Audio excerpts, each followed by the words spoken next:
As expressed on the program are solely those of Investor Schooling or their guests and do not reflect the opinions of WPHT or Odyssey. WPHT, WPHT-HD, WOGL HD3 Philadelphia. From the Cherry Hill Volvo Studios, You're live. where relationships matter. Always live on the free Odyssey app. The Larry Steinhouse Show. Live. Good afternoon, everybody, and welcome to the Larry Steinhouse Show. Live.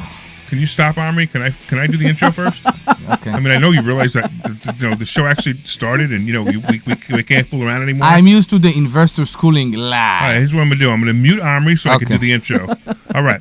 Good afternoon, everybody. Welcome to the Larry Steinhouse Show. I am Larry Steinhouse, and we are broadcasting live from the Investor Schooling headquarters in Bucks County, Pennsylvania. Hey, I am the CEO of Investor Schooling, and I'm here to make financial education fun and accessible to everyone, including you. On this show, we will discuss several ways of making more money. We concentrate on real estate investing, stock options trading, the stock market, and how to maximize your retirement funds. You can call us anytime during the show. He's muted, so I have to give the phone number. You can call us anytime during the show at 855-939-1137. That's right. You can call 855-939-1137 with your questions about money, finances, or anything on your mind, even politics. We are also live on Facebook, LinkedIn, Twitter, and YouTube. Please leave us a comment and let us know that you're watching by saying hello. I'm also here with my awesome co-host, Dr. Deb, and I'm here with the Big Mouth, Omri Morad, also known as the Big Mouth Immigrant. And we also have our sweet producer, Glenn Page. Sweet, it's still sweet, right? I thought you were going to change that. We eventually will. Okay. But I just thought it'd be fun to keep it a sweet producer. He is ready to take your call, so put you on the air to discuss finances, real estate, the stock market, and even politics. So give us a call. All right, I think I'll unmute Omri now and let him do his phone number thing. Okay, I need to do the phone number, and I also need to do the sweet... No, I'm not done yet. Say the phone number. You're not done. Okay, that's 855-939-1137.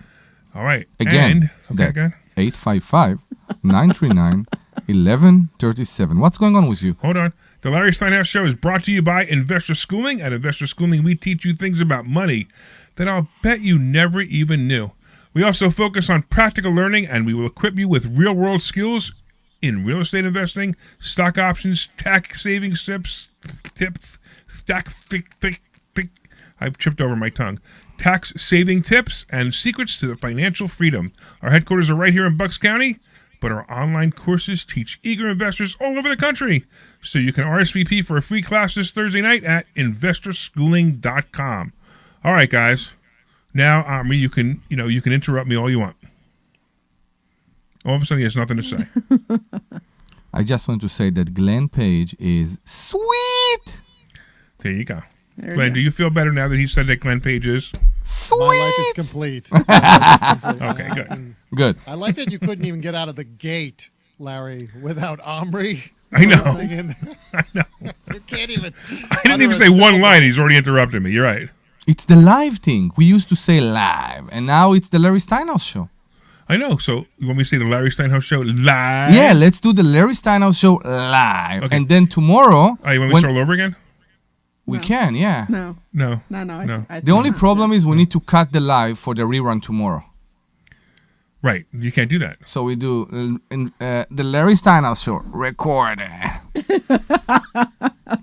We will do the two versions. All right. Okay, so for all of you people who are listening on Saturday, On Saturday, this show is live. So you can call in at 855-939-1137. That's 855-939-1137. Again, that's 855-939-1137. All right, what are we giving away today? Let's give away 2 tickets to the Money Hacks event. Amazing. Okay, so the Money Hacks event is August 17th, and we have an amazing lineup for you. We're going to teach you how to buy houses with no money. We're going to teach you how to... The Mobile Home King is coming. Exactly. Woohoo! You want me to continue so I don't have to? About what? About the mobile home? About the Money Hacks event. Garcia, known as the Mobile Home King, and he is the master of buying mobile homes.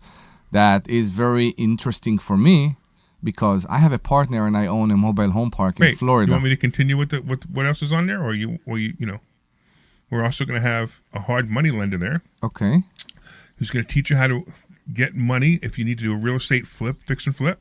Ooh, the burr person. Yeah. And Okay. then we've got the money multiplier people coming. Yes. Those money multiplier people can teach you how to actually be your own bank. Mm-hmm. So put money away, be your own bank, and make money twice.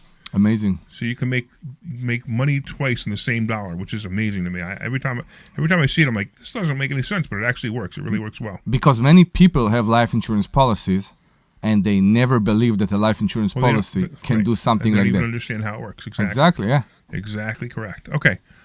So what did we do this week? We have some fun?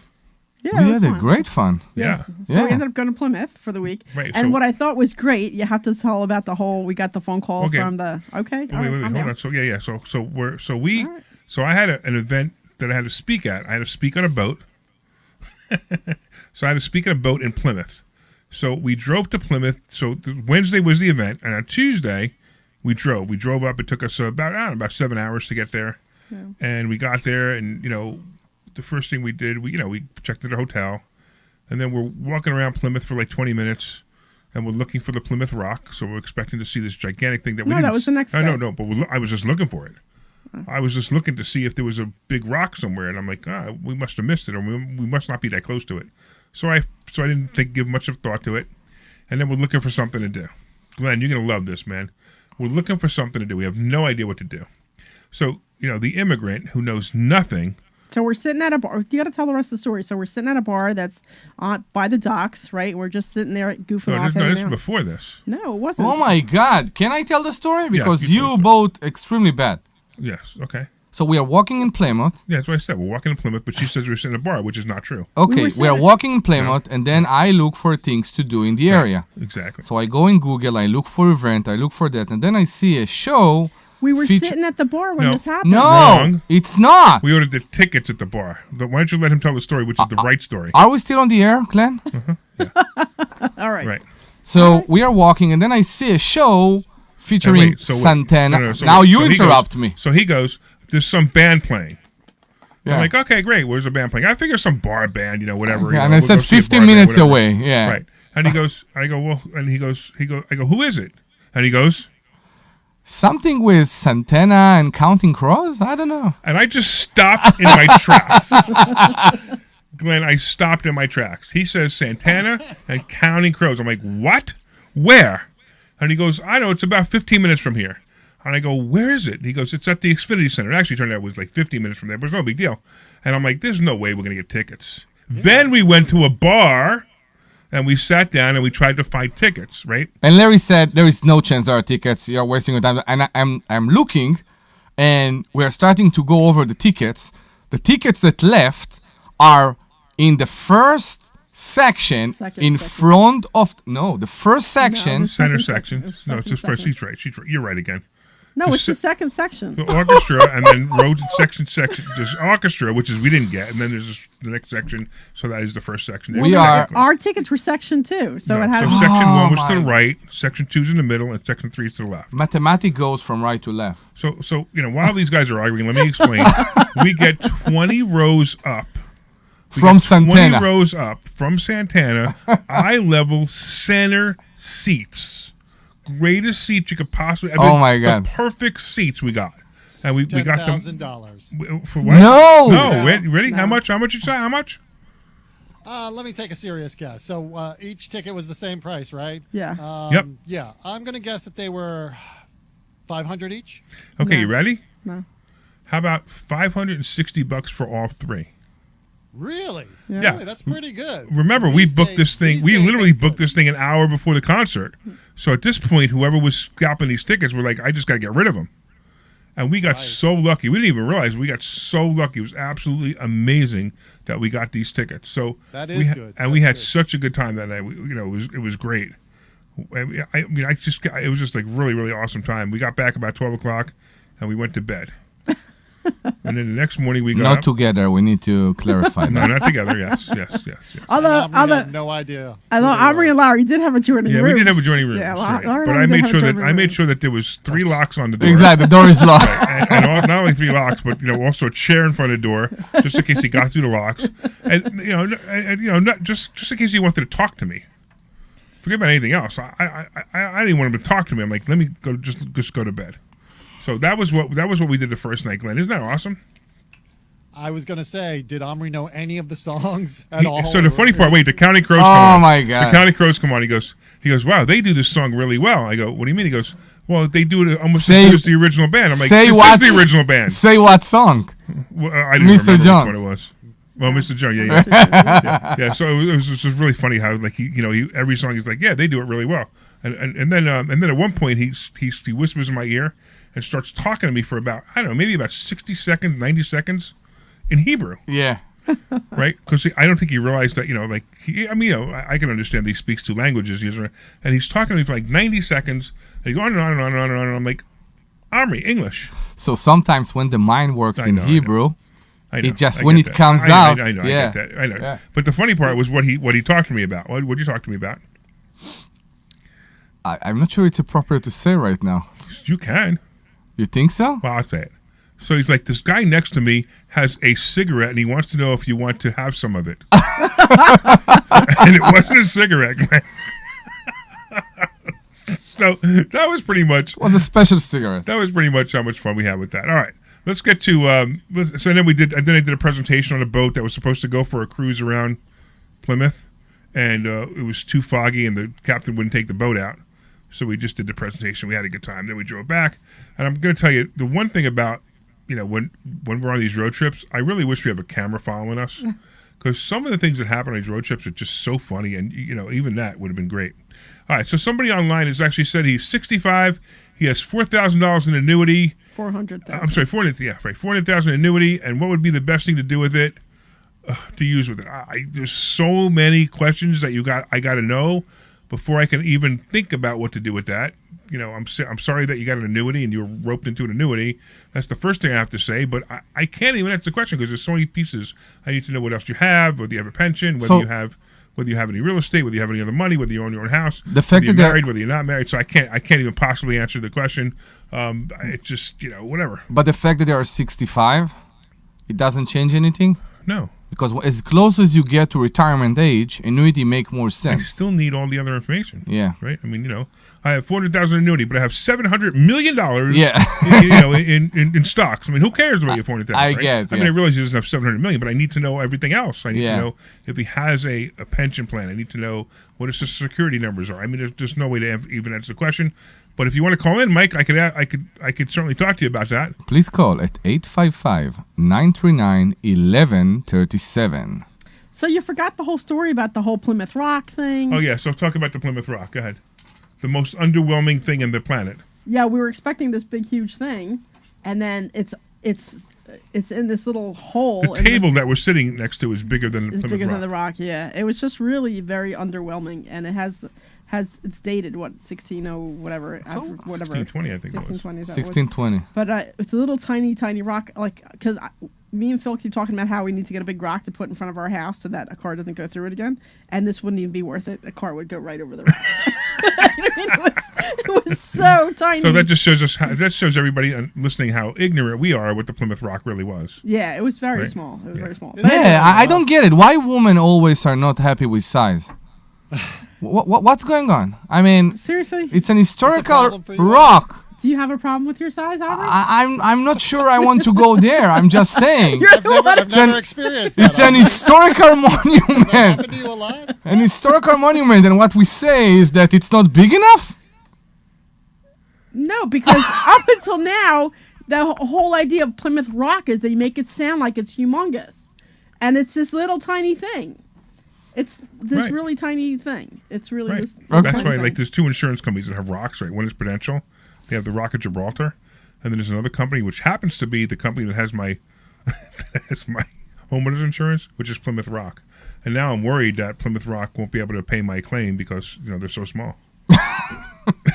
The policy, the policy, right? You know what it reminds me of, Larry? What's that? You know what have you seen? I don't know if you've seen those videos on social media where people will post reality versus fantasy, and it's always some exotic vacation locale, and it'll say the fantasy, and it'll show basically like tourist brochure images, videos of this place with glistening water, and it's pristine and serene, and then they show the reality, and it's all crowded and dirty and small. I've seen them. Yeah, I've seen them. exactly. Yeah, Right, I've seen right. that. Yeah, that's no doubt. All right, so So the other thing that happened ahead. that you kind of forgot is Yeah. that we got a phone call from somebody called Oh, the yeah, radio this is show. great. Yeah, This is somebody great called stuff. somebody called the radio show. So Larry picks it up and he puts it on speaker because he knew, I guess it was from the radio show. And it was a woman who was calling in because her son is incarcerated, and she was just like, Larry Steinhouse, I can't believe I'm talking to Larry Steinhouse. Remember, she said that in the beginning. It was kind of funny. And she's like, my son wanted me to call you. And, he listens to you all the time, and he thinks that Dr. Deb is the best, which I thought was fantastic. That's the most important part of the story. But he was saying, Omri's okay and Larry's okay, but, he prefers me. Where this guy is located? He's in jail. So my comment was, Okay. after the fact was, of course he likes me best because he's surrounded by a bunch of men. And I wasn't going there. I don't know why you did. well, it's just, that's the first thing I think of is, when you're in with a bunch of men. So, but whatever. No, but anyway, so she was saying that he listens to us all the time, and, could we send him a book and that kind of stuff. It was a lot of fun. But you were on the phone with her for like a good 10 minutes. Just she was super excited. She was a lovely lady. Yeah, exactly. She was super excited to chat with us. It was great. Yeah. So there are other people listening in prison, which I find it interesting because it's not the first time we've had this, where there are people incarcerated. I guess there's certain radio stations they're allowed to listen to, or they all get together and listen to one radio. Maybe, I don't know. So I want to say hello to everybody who is incarcerated. I'm sorry that you're there. I'm hoping you guys get out soon. And if you did anything wrong, I hope you just don't do it again. Is that fair? Yeah. It is. Guess who's online? Kimmy? Kimmy, Woohoo! your number one fan. Mm-hmm. You could say the phone number for her. That's 855-939-1137. Oh my God, Omri. I know, really. Do that. So wait, before you do that number, let's do this real quick. We never even got to it. We're going to give away 2 tickets to the Money Hacks event. Because Please. We got so distracted, we never even talked about it. We're going to give 2 tickets to the Money Hacks event, which is August 17th. The only thing we ask is that you can go. So we give you the tickets. Call about anything. I don't care. Just call about anything. If you want to call and make fun of Omri, that's fine. If you want to call and give us the phone number, that's fine. It's not fine with me. Kimmy goes, thanks, Omri. She probably turned her radio up really loud. I should really in the car while she was sitting there with her eyes closed. There you go. There you should go. really start charging for that.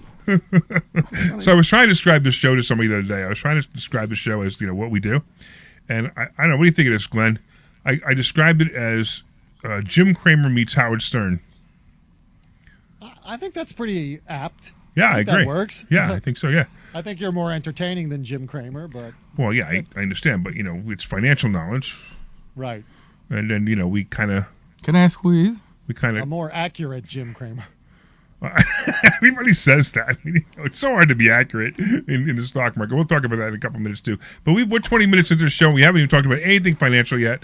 Let's talk about something financial. Yes, please. All right. Remember I was telling you earlier that I wanted to talk about the now I can't think of what it's called, but when you buy a house and then if you sell it right away, you have to pay it's considered Ordinary income. Ordinary income, Right. and if not, you have to pay 20% afterwards. So it's 20% capital gains Capital after gains. 1 year. Capital gains. Right, after 1 year. That's where I get confused on capital gains. Can you talk a little bit about that? So capital gains is for long-term investments, and they consider anything over 1 year long-term investments. So 367 days, 366 days, whatever. They consider it. Now they consider capital gains. Okay. So if you're holding an investment property, so the people who fix and flip, and they fix and flip within 3 months, they consider that ordinary income. They consider it a job. Okay. So you're going to be taxed at whatever your ordinary income rate is. Now, it may not be so bad anyway. In fact, it's funny, if you actually, sometimes you can do the math, it may actually turn out to be, well, not so bad, I guess. I'm going to say better, but if you make if you make very little money, it might be better, but the odds are slim. But anyway, so it'd be taxed at the ordinary income rate. If you hold it more than a year, it gets taxed at 20%, is what the capital gains is for you. Okay. So, 20. 20. Okay. I was pretty sure it's more. No. Okay. No. So you on the profit. Yeah, I understand So like that. you just bought a house a couple of days ago. Yeah, a That week ago. You're thinking a week ago, right? So you're thinking about just I don't painting know. and selling it, right? Yeah, maybe. So if you paint it and sell it and you make 20 grand on the, $4,000 goes to the company, for the government. Yeah, maybe. But you don't have to pay it right away. You pay that next year. It'll end up on your tax return. Yeah. So it gets added to your ordinary income calculation for your taxes. And you can do 1031. Because it's less than a year? Less than a year? I don't think so. Okay. I don't think so. That's a really good question. I don't think so. So for you guys who don't know what a 1031 is, 1031 exchange, it's called a like-kind exchange. So if you have one investment property and you want to roll over that investment into another investment property, as long as you never touch the money and put the whole thing into the new investment property, you don't pay taxes on the first sale. The tax keeps getting deferred. But I'm not sure if that's feasible in something that's less than a year. So I have to double check because I don't know. All right, so if you have, another question I get, I'm not always sure about. So say you buy a house for, I don't know, $300,000, right? And then you sell it 10 years later for $500,000. Okay. So you're getting taxed on the $200,000. So first of all, if it's not a primary residence, so primary residents are different. So are we assuming this is a investment property? Yeah, let's assume it's an investment property. So there's a bunch of other things in there. First of all, the $300,000 that you paid for it, you may have other costs. So maybe you renovated the kitchen, it cost you 20 grand. So now your cost basis is 320,000, not 300 anymore. Let's say you replaced the heater, another 10,000. Now your cost basis is 330, not 300. So your cost basis keeps rising. Also, the cost to buy the property. Maybe there was transfer tax. Maybe there was title fees. Maybe there was blah, blah, blah, whatever fees there were, insurance. Not insurance, I'm sorry.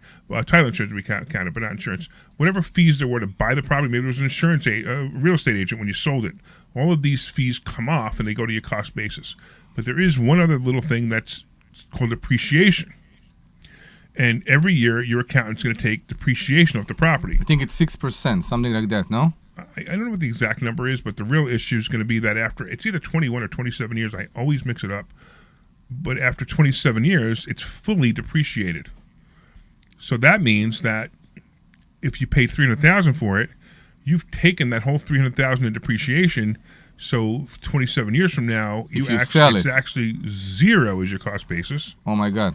So now you're paying taxes on the whole 500 instead of the difference. But you only pay 10% at that point.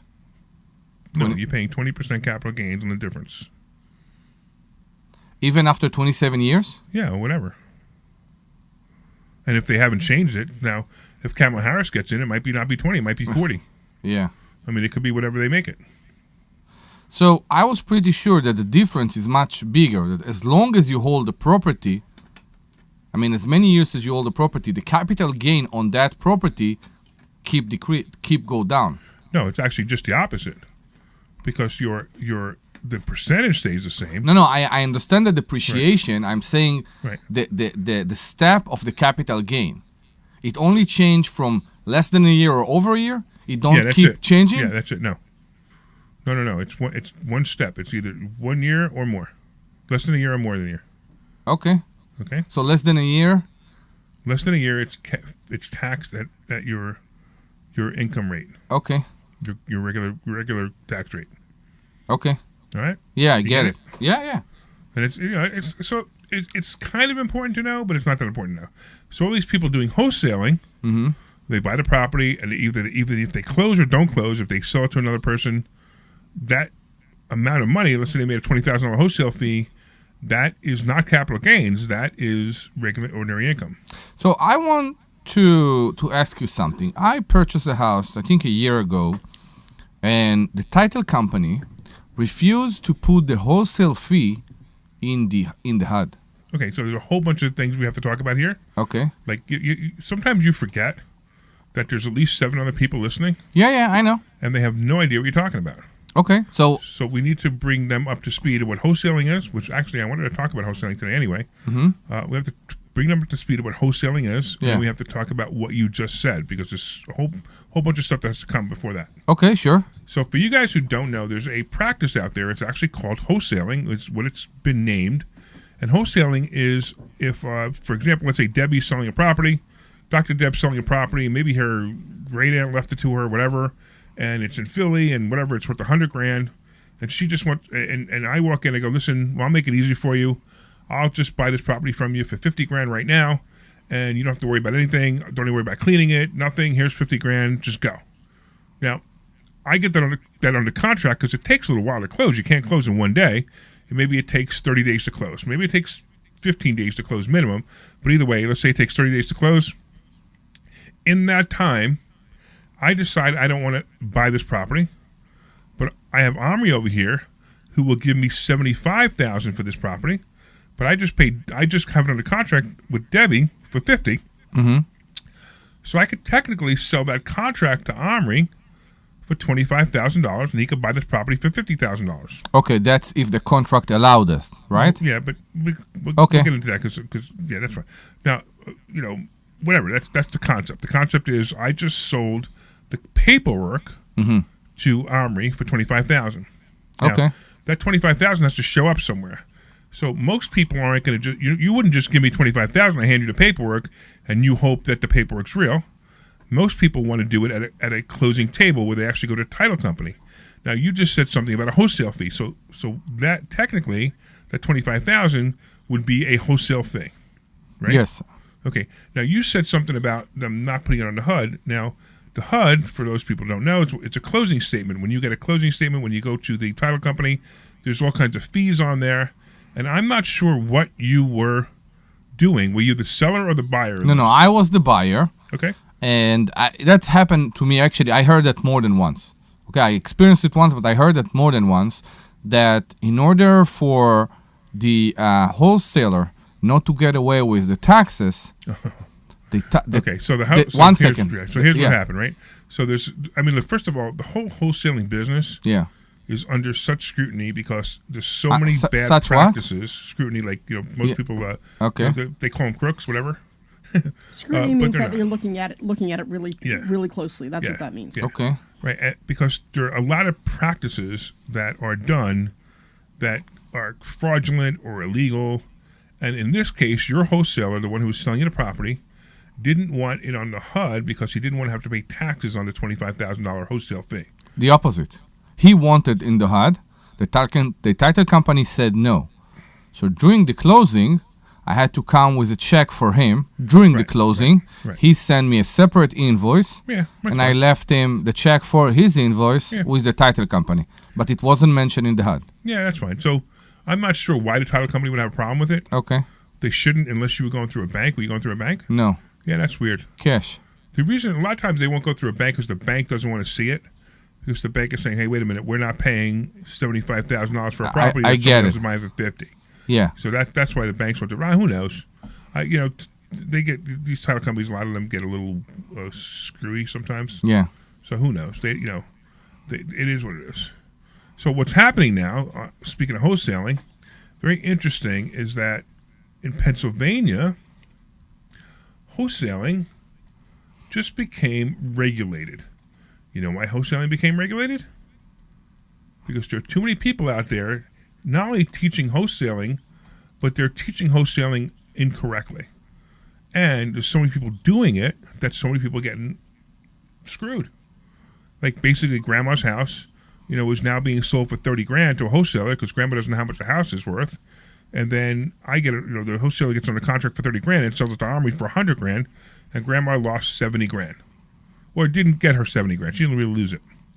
So interestingly enough, there was some regulation about 2 years ago that was in Philadelphia, just Philadelphia, regulation in Philadelphia, that says that you have to, what is this now? It says that you have to give information that says, hey, you could get more money for your house. These are comps. So that was the rule. I was pretty sure that Philadelphia did it only for the purpose of taxing the wholesaler. Apparently not. No, it's for a bunch of things.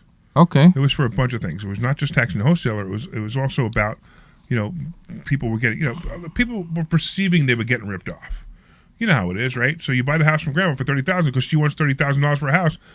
That's what you came to. If she doesn't know her house is worth more, whose fault is that? Now, I'm not saying that this is a good practice, but whose fault is that? Is it her fault? Is it her family's fault?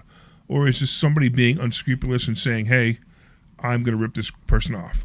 The answer is I don't know which one of those answers is correct, But now Philadelphia was saying, hey, this happens so often. It happens so often that they wanted to stop it. They wanted to say, hey, listen, you have to give good comps. You have to say there are alternate ways to sell your house. Now Pennsylvania stepped in and said you can no longer wholesale unless you have a real estate license. So this is becoming really interesting now. So the really interesting part is what's going to happen now is people are going to what? They're going to go get real estate licenses, and they're going to be able to wholesale, or they're not going to be able to wholesale and then not get real estate licenses. The question is what the fine will be. I don't know what the fine will be if they don't have a real estate license. But the other thing is now there are certain disclosures in wholesaling that would say that the consumer has rights to get out of the contract.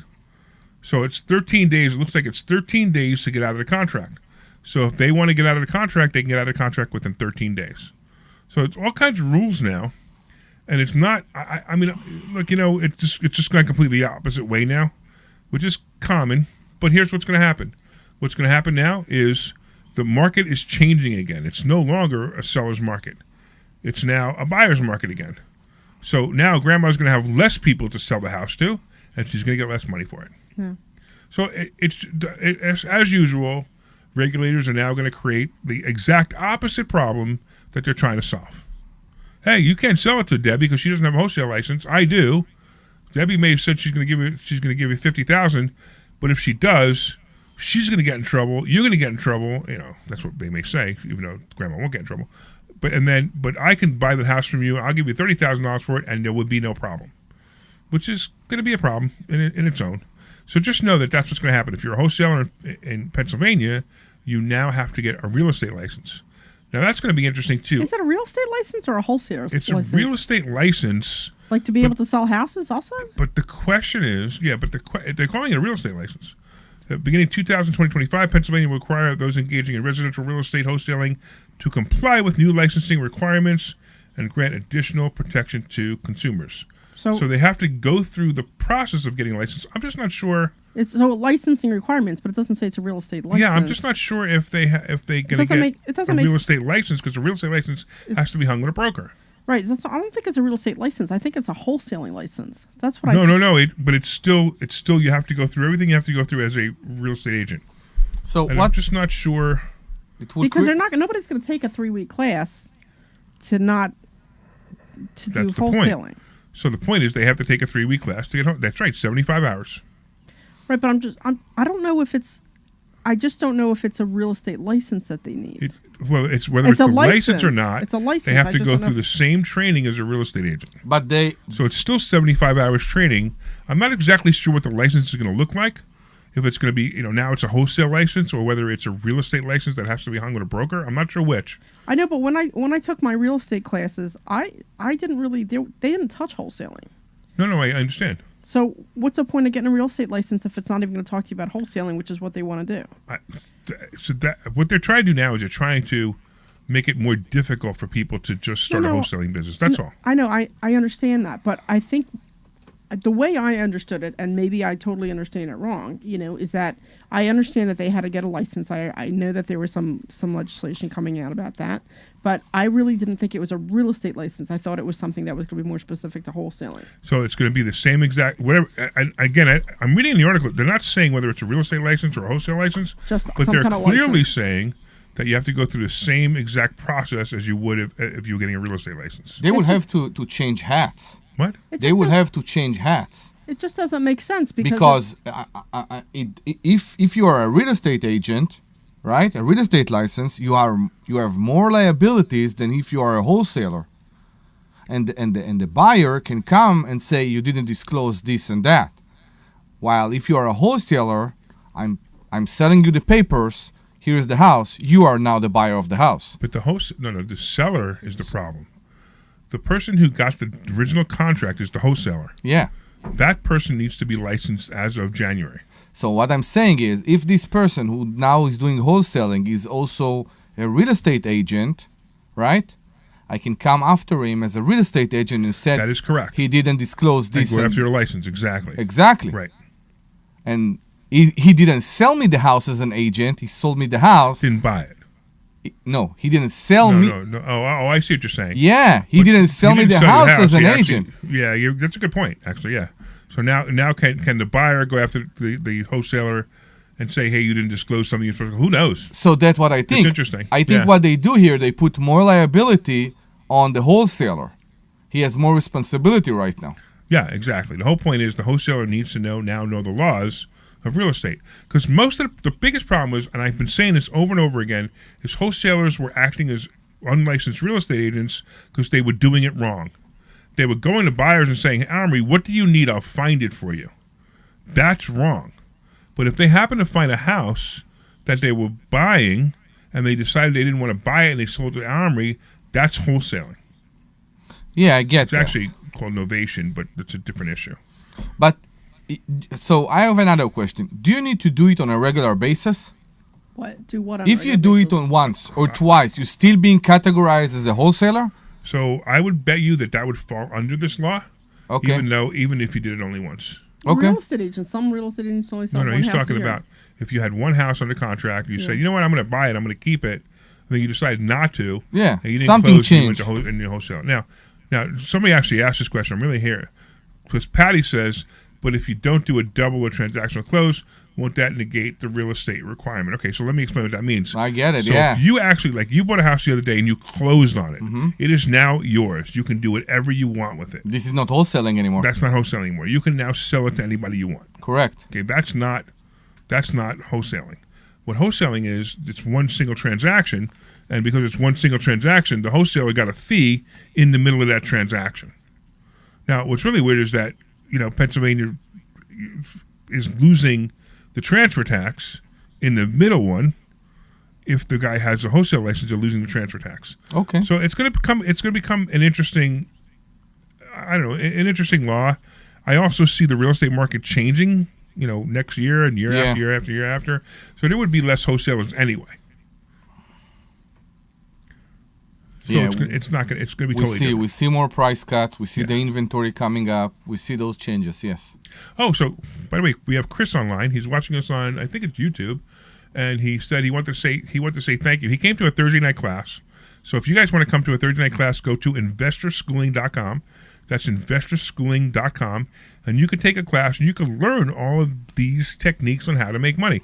We do teach wholesaling. We do have a connection with a licensing company that could get you the license for it anyway, so that's okay with it. I just want to let you know it's going to happen, and it's not expensive. It's about $500 for the course and maybe $100 for the license to take the test. So it's no big deal to do it. So we teach this. We teach other things. What did we teach on Thursday?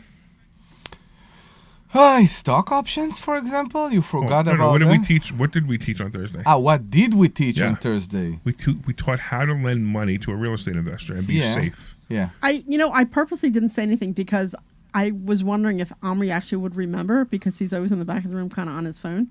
And some of the questions you ask, he says all the time, but you don't seem to know. No, I do seem to know. I have different perspective on that, and that's why I was a bad student from the beginning. I have problem with paying attention. No, with lending and borrowing money. You have a problem with paying attention, and that's me. So hold on, I'm gonna have you pay attention for a couple minutes. Sure. Because you're gonna listen to 4 commercials from Investor Schooling right now. 4. Okay. Go, Glenn.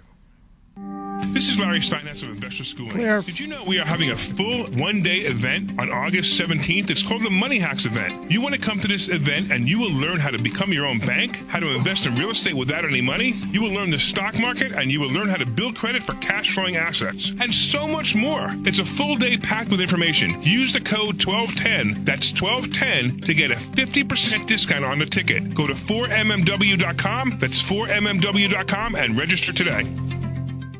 Do you have a property that you no longer want? Maybe you inherited the property. Maybe you're underwater in the property. Or maybe you're just a tired landlord, tired of dealing with tenants. Listen, I could buy those proproperties, and I'll buy those properties this commercial fast. during the show. I can close in 2 weeks. I buy properties cash. My name is Larry Steinhouse. Give me a call at 855-939-1137. Yeah, we probably shouldn't play this one during the show. It doesn't make any sense. And if somebody calls, they could actually get the call. You can also visit easyOutRealestate.com. I'll make a note for them with to pull Investor it. Schooling. Do you know when the best time to buy investment properties is? It's now. It's always now. You just need to learn how to buy them correctly. Go to investorschooling.com and sign up for a complimentary class this Thursday night and learn how to buy investment properties and make money every time. That's right. That's what we teach. We teach how to buy investment properties and make money every time. Go to investorschooling.com and RSVP right now. Take a class this Thursday night at 7 o'clock. Oh, Larry just That's has a bunch of them. investorschooling.com. Frank just has a bunch of them in here. This is Larry Steinhouse with Investor One of the Schooling. ones Are he you has ready there. for retirement? I'll Have you prepared get everything after you this one need? Well, at Investor Schooling, we will teach you ways to better prepare for your retirement using real estate and the stock market. we're coming But you back in need 30. to learn Okay. how to One do more it time. right. And that's what we teach. At Investor Schooling, we sell nothing but education. Come to Investor Schooling and learn how to have a better retirement. Go to investorschooling.com and RSVP right now for this Thursday's class at 7 o'clock. Go to investorschooling.com. That's Stand by for disclaimer investorschooling.com. and then music. This program is paid for by Investor Schooling. Ooh, I like it. It's almost as good as Santana. Yeah, no. All right, everybody, welcome back to the Larry Steinhouse Show live. Is that better? All right, welcome back to Larry Steinhouse Show. I am Larry Steinhouse. I'm here with my co-hosts, Dr. Deb Anderson, and of course the immigrant, Omri Morad. The immigrant. The annoying immigrant who doesn't let anybody else talk. Yeah. And we are talking about wholesaling at the moment. We were talking about making money in real estate. We're talking about making money in the stock market. We talk about all kinds of things that you didn't know that you can do with money.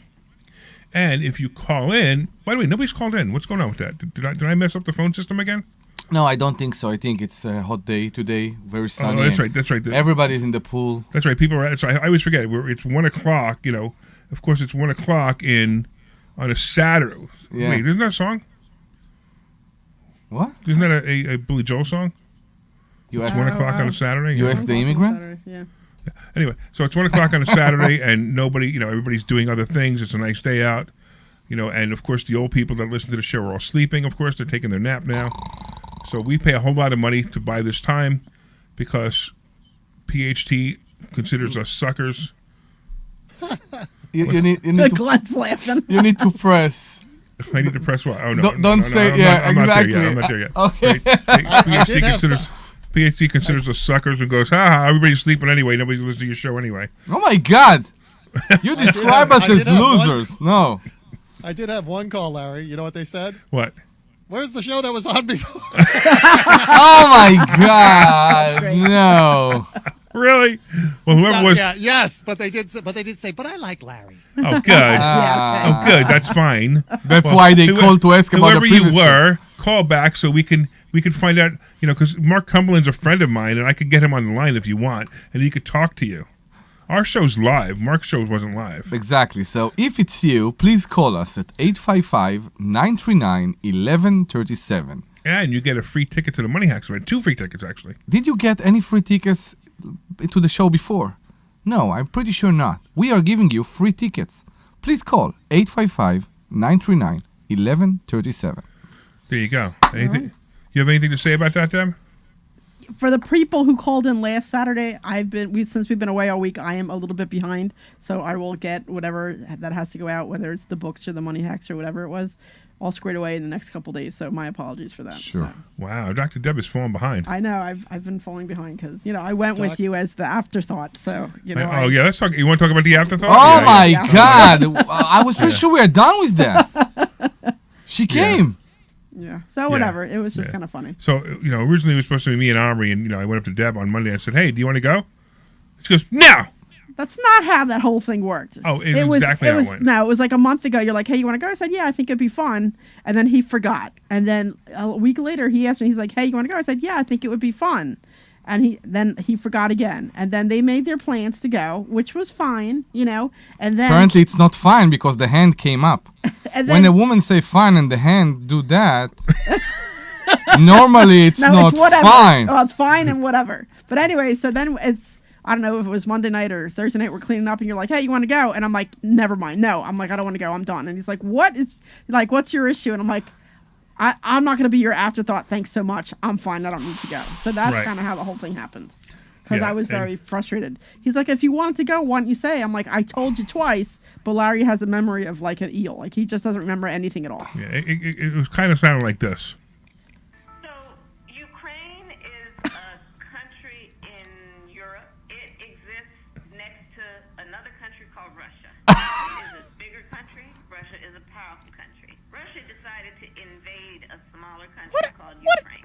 playing? I'm playing our next possible president. Wait, no, it's not. No, that was her. I mean, You that's didn't her. know that's Kamala Harris? Yeah, that's her. No. You didn't. No. You didn't know she said that? Where she said that? She said this about.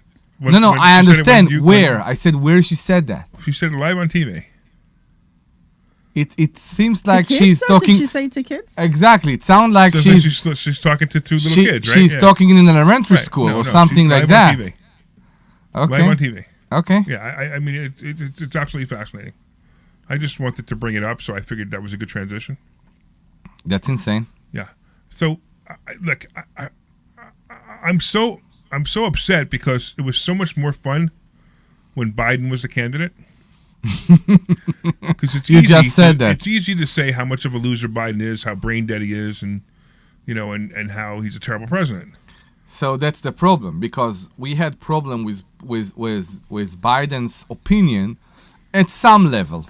Okay, at some level we had a problem with his opinions too, but we focused on his age. Now the age problem is gone, but we have a problem, to me, with actually more dangerous opinions. Oh, of course. So, well, of course, I'm like, I say this all the time. A vote for Harris. I used to say a vote for Biden, but a vote for Harris is a vote for the destruction of Israel. So the prime minister was just here. I think he's still here, because he's flying only after And he met with Trump. Shabbat, and he met in Trump in Which is great. in Mar-a-Lago. But the situation was he met with Harris before he met with Trump, and Harris told him, "I am not going to sit quietly looking at what's going on in Gaza." And what Trump said, and a day later he met with Trump, and Trump actually said that she was disrespectful, saying disrespectful, saying that, and in a different way he said to Netanyahu, "Don't worry, if she will get, she won't get elected, and don't worry about her." In a way, yeah. So the biggest problem is, and I never understand this, but all the Jews in America are still voting for Harris. No, I hope not. no. But they are, because they they're more interested in trans rights and baby abortions than they're interested in their own country. So whatever. So I give up. a report right now from Israel. There was a missile from Lebanon hit a soccer field in the middle of kids' game, and there are 10 killed, 10 murdered, and many of them are kids. Oh, wow. So the situation in Israel is unbearable. It's unbearable. I don't think anybody can understand that. I'm happy that they go there. I was happy that Biden went and looked and tried to feel it on his own. But nobody deserves to live like that. Yeah, it can't continue.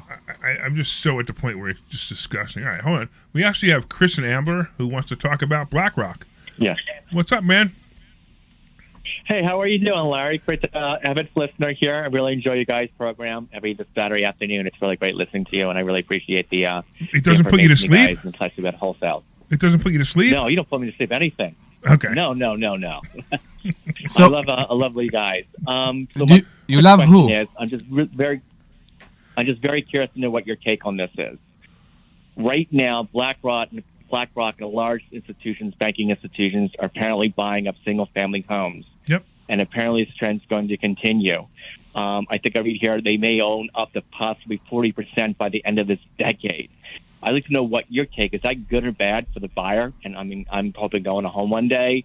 It just seems like, or any small business like yourself who's interested in renting, it just seems like here's where the big guys are taking over. And I just see that as a problem. And I'd like to know what your take is. Okay, so there's a bunch of answers to this. The first answer is my always answer with stuff like this, which is I don't care. So if BlackRock wants to buy a whole bunch of properties, It doesn't matter to me, because I always tell people, live your own economy. Don't worry about anybody else's economy. Don't worry about if the Dow Jones is at 40,000 or 20,000. Don't worry about if BlackRock's buying up a whole bunch of properties. Worry about your own personal economy. Maybe we should explain to the listeners about BlackRock for a second. Fair enough. You want to talk about it? Now you should talk about that. Okay, since you interrupted me, I guess I have to. Yes, you are obligated to. I need to remember to mute Omri's microphone until I'm ready to listen to him talk. Always. Okay. So BlackRock is a big corporation that, guess what? Chris just said is buying up all single-family homes, a whole bunch of single-family homes. So do you need any more information than that?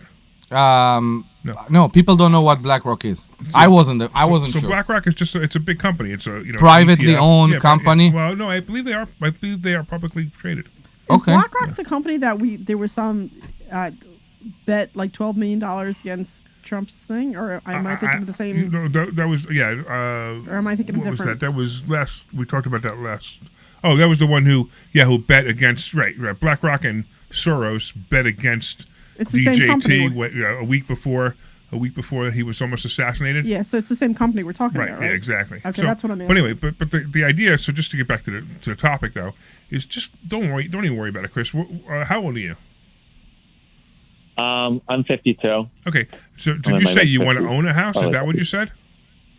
Well, one day, not right now, but I just like to think of it down the road, or renting for that matter. I would prefer, I don't know. I have mixed feelings about big businesses owning homes, how much they're going to put into it, and that's my concern. Whereas someone who lives closer by may have more of a conscious or just an interest in the investments in the properties that they own, as opposed to some big conglomerate that's stationed somewhere in another state, or even another country for that matter.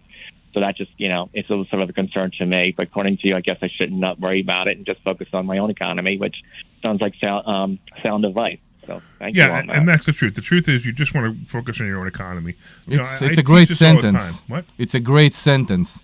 Yeah. We should put it on a bumper sticker. Focus on your own economy. By Investor Schooling or by Larry Steinhouse? By the Larry Steinhouse Live. No show.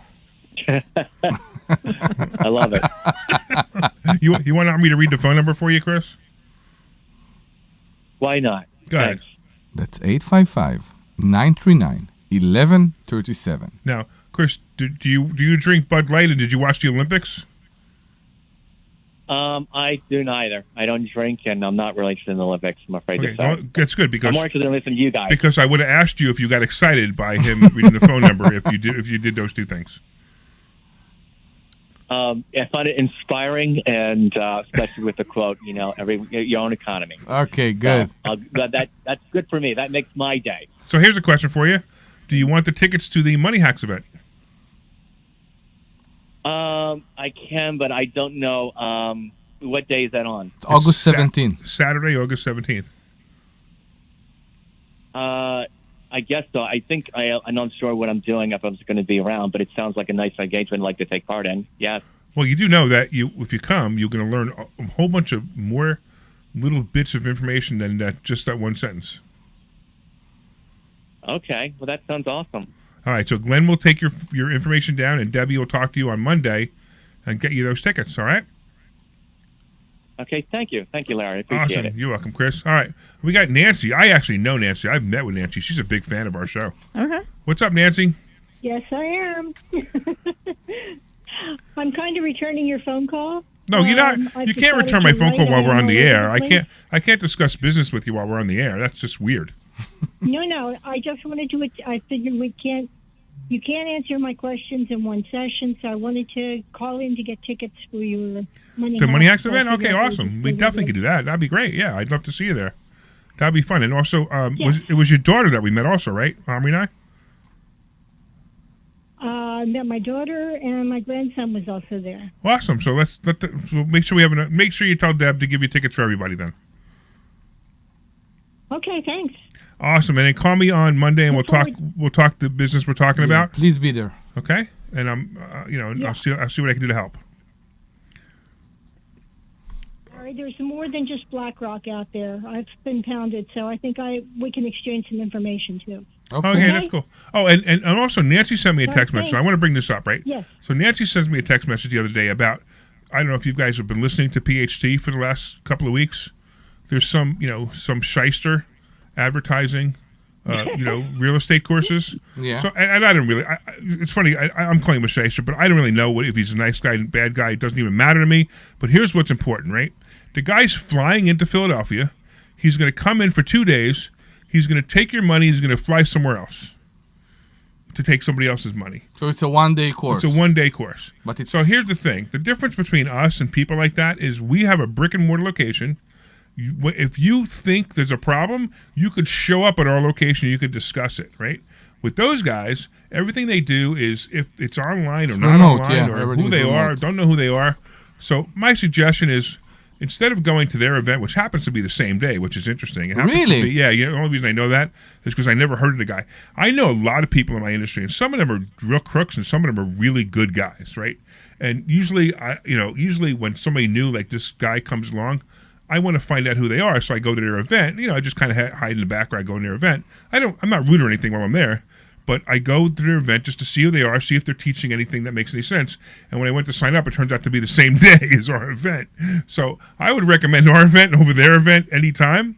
So don't get fooled by people who are going to fly in, take your money, and fly out. I also want to know how it's possible he's filling rooms now because it's so hard to fill rooms. It's totally different market, but that's fine. You'll probably never hear from that guy again because he probably did it one time, spent a whole lot of money, and realizing that it doesn't work, and he can't really sell courses because he's been doing it for 6 months.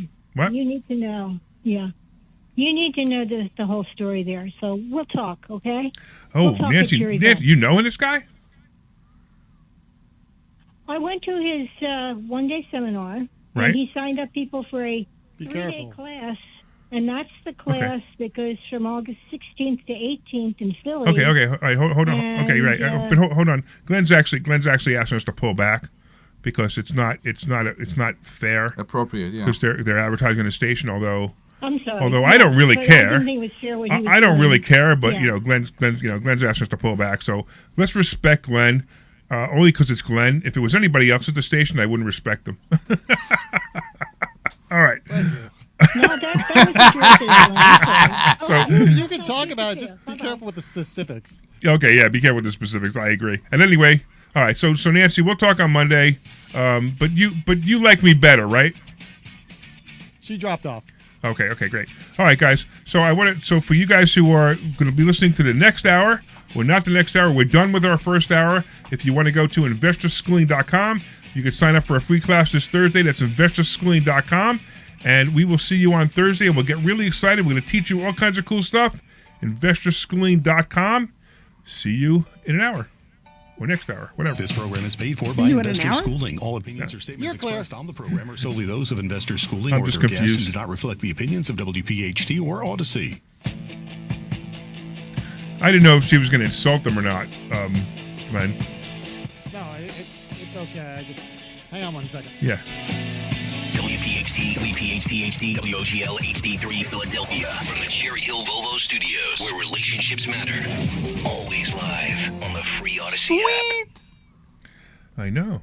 You can still look great in that So I bathing have suit it this here. summer since it Remember, I only got this takes here. 40 Yeah, days. I just wanted to be her to be Contractually careful. Like guaranteed she started getting into 20 to 40+ specifics. pounds and without stuff. Yeah, I know exactly That's right. nearly twice as fast He's as weight loss he does injections and without any of house those flipping and nasty rentals. side effects. Yeah. Within a week of starting, you will notice pounds coming off, and you'll feel good too, since Yeah, I you are wanted to doing go it to that, the but I can't natural 'cause- way, 'cause it's the quickly same day and of our event. safely. You can still get slimmer this summer and without So any I shots. just Call realized this, Larry. 855-NJ I probably should have Go stressed to it last week. It might be a good idea in your second hour here to Filo's got a emphasize to world of people that entertainment for you're you to explore on with just one subscription. 2 hours Sign now, up today and start that they watching can join all you the an hour networks earlier. you love, Because like people like tuning in A&E, at 2 MTV, aren't Discovery, might not VH1, necessarily realize. TLC, Lifetime, Hallmark Okay. Channel, and so I'm much so more. confused. Featuring current seasons of all Just the let them best know you're drama, starting an true hour crime, earlier every reality, week. and family-friendly Right. shows you can't afford Got to it. Now I miss. understand. And with up to 3 streams at once, you'll never have to fight about what to watch. Get started today and unlock our library of over 75,000 movies So and there's shows, I guess and save maybe all this your is another favorites guy, with the 'cause- unlimited What? DVR, I guess so this you is can another one, rewatch 'cause them the anytime, meeting is anywhere, today. for up to a year. July 27th, Philo today. now includes access to why I AMC sent- I Plus. sent You it can to discover I know. your next obsession I know, I from its went to click to collection take of the hit course. originals like Mad Men, What's that? The Walking I went Dead, to take Killing it, Eve, and I Orphan couldn't. Black, and tons of blockbuster movies. There are no contracts, no commitments, and no hassles. For just $28 a month, Philo's a better way to watch and TV. by So the way, what the are you Chris waiting guy, for? Visit philo.tv he and said he sign up couldn't today to attend start the your event, 7-day free but trial. That's I directed him to check out the website PHILO.tv. and let him know that you have the classes on Okay. Thursdays and stuff. Cool. Is here, which means pool days, I got beach your back. trips, and yeah, you guessed it, traffic jams. Oh yeah, and heat waves. All right, Don't let summer 20 catch you seconds by to open. surprise. Get the local news you need, no matter what you're up to, with the free Odyssey app, and never miss a beat with alerts on breaking stories sent directly to your phone. Listen today on the free Odyssey app. That's ACY. This program is paid for by Investors Schooling. All opinions or statements expressed on the program are solely those of Investors Schooling or their guests and do not reflect the opinions of WPHT or Odyssey. WPHT, WPHT-HD, WOGL HD3 Philadelphia. From the Cherry Hill Volvo Studios, where relationships matter. Always live on the free Odyssey app. The Larry Steinhouse Show. All right, everybody, good afternoon and welcome back to the Larry Steinhouse Show. I want to let you know that we are in a second hour. We're broadcasting live from the Investor Schooling headquarters in Bucks County, Pennsylvania. I am Larry Steinhouse. I am the CEO of Investor Schooling, and I'm here to make financial education fun and accessible to everyone, including you. Hey, on this show, we discuss several ways of making more money. We concentrate on real estate investing, stock options trading, the stock market, and how to maximize your retirement fund. Hey, you can call us anytime during the show at 855-939-1137. That's 855-939-1137. I have a finger, so that's 855-939-1137. And you can call with your questions about money, finances, or anything on your mind, even politics. If you want to make fun of Kamala Harris like we did in the first hour, you can do that as well. We're also live on Facebook, LinkedIn, Twitter, and YouTube. Please leave us a comment and say hi so we know you're watching. I'm also here with my co-host, my awesome co-host, Dr. Deb Anderson, and my other co-host, Omri Morad, also known as The Immigrant. Not awesome. And, of course, we have our sweet. There you go. Producer Glenn Page is also on the line. He's ready to take your calls. He'll put you on the air to discuss finances, real estate, the stock market, and even politics. So give us a call at 855-939-1137. And, of course, the Larry Steinhouse Show is brought to you by Investor Schooling. At Investor Schooling, we teach you things about money that I'll bet you never even knew. We focus on practical learning, and we even equip you with real-world skills in real estate investing, stock options, tax saving tips, and the secrets to financial freedom. Our headquarters are right here in Bucks County, but our online courses teach eager investors all over the country, and you can RSVP for a free class on Thursday night by going to investorschooling.com. All right. So this is our second hour. Yeah, I just want to say. Omri won't even let me finish my sentence before he starts talking. Go ahead. No, I want to say before the break, before we went to commercial, we are here for almost 10 years now. We are where for 10 years? We are here for almost Investor 10 Schooling. years. Yeah. I think 2015. So actually, it's not 10 years. It's actually our 7th year in business. But I've been teaching this for, I'm going to say 20 years. Okay. Right. But Investor Schooling, as it stands, as Investor Schooling with a brick and mortar location, we're in our 7th year. Okay. Again, I know you for more than that, so I believed it's more. Right. But maybe the way we do it right now, which we improved many during the last few years, is different. But it's incredible. You, with your over 40 years of experience, is doing it for much more. Right. I've been doing this for 42 years. I've been teaching real estate and investing in real estate for 42 years. The interesting part is most of these newbies who come in, like the guy advertising on the station. Calm down. He's probably not even 30. Yeah. Right? And if he is, maybe he's 40. But I've been doing it for 42 years. So believe me, when I tell you my experience is greater than his, it's beyond greater than his. There's some guy who's like an ancient guy. I think he's in his 80s now. He's well respected. Actually, a really nice guy. I'd met him, one of those people that I like. And if he was advertising, I'd be only saying good things about him. It's not the guy who is advertising, though. But that guy, I've been doing it longer than that guy. He just started later than me. He's been doing it for about 38 years. I've been doing it for 42 years. And, I just happened to start earlier than him. That's why I'm not 80. That's why he's 80. But, very bright guy. I like him. Nice guy. But he's also, he doesn't live around here. We live around here. Our office is around here. He doesn't have a brick and mortar location either. So I'm telling you, you want to go to a place that will be here, will be in business, and also you'll be able to find them after you pay them for your education. That you can come to them with questions or with deals to discuss, which is one of the things we are doing every Monday here, every Monday night. And most of the people who go to classes like this never get to speak to the guy who is the guy who founded the company, like me. Yeah. Right? I mean, like Nancy, I just told you. Nancy and I have met. I actually went to her house because she had some interesting things going on that I wanted to help her with. Yeah. I actually went to her house. So by the way, I'm not going to go to your house if you call me and say come to my house. I'm just not going to do that. It just so happened that in this case it was appropriate. The way you said right? it was. I know it was appropriate. Okay, but it's not. But it's just an unusual thing. Yeah. But yeah. So and Omri was with me to protect me. Oh, because that's better. Two men going. Right. But she had her daughter with her, so it was all. It's always the woman's mind. It's never ours. What? It's always the woman's mind. It's always never the guy's mind. You do know the story about the underwear in the oven was that her house? Yeah, I remember the house and I remember the underwear in the oven. But again, you're not making it better. Okay. I don't know anything about the underwear in the oven. You shouldn't know. Laughing so hard, he's like bright red. I want to hear this. No, you don't. Nancy, you got to call back and tell the underwear in the oven story. That only if you want to. I don't want to talk about it because if you don't want to talk about it, I don't want to talk about it. But you need to call and tell us a story about the underwear in the oven because I just don't think I don't think it's right for us to bring it up. It was hysterical, yeah. Right. So Nancy, feel free to call back. I know you're listening. I appreciate you as always. All right. When she calls back, put her right through. Okay. Can we?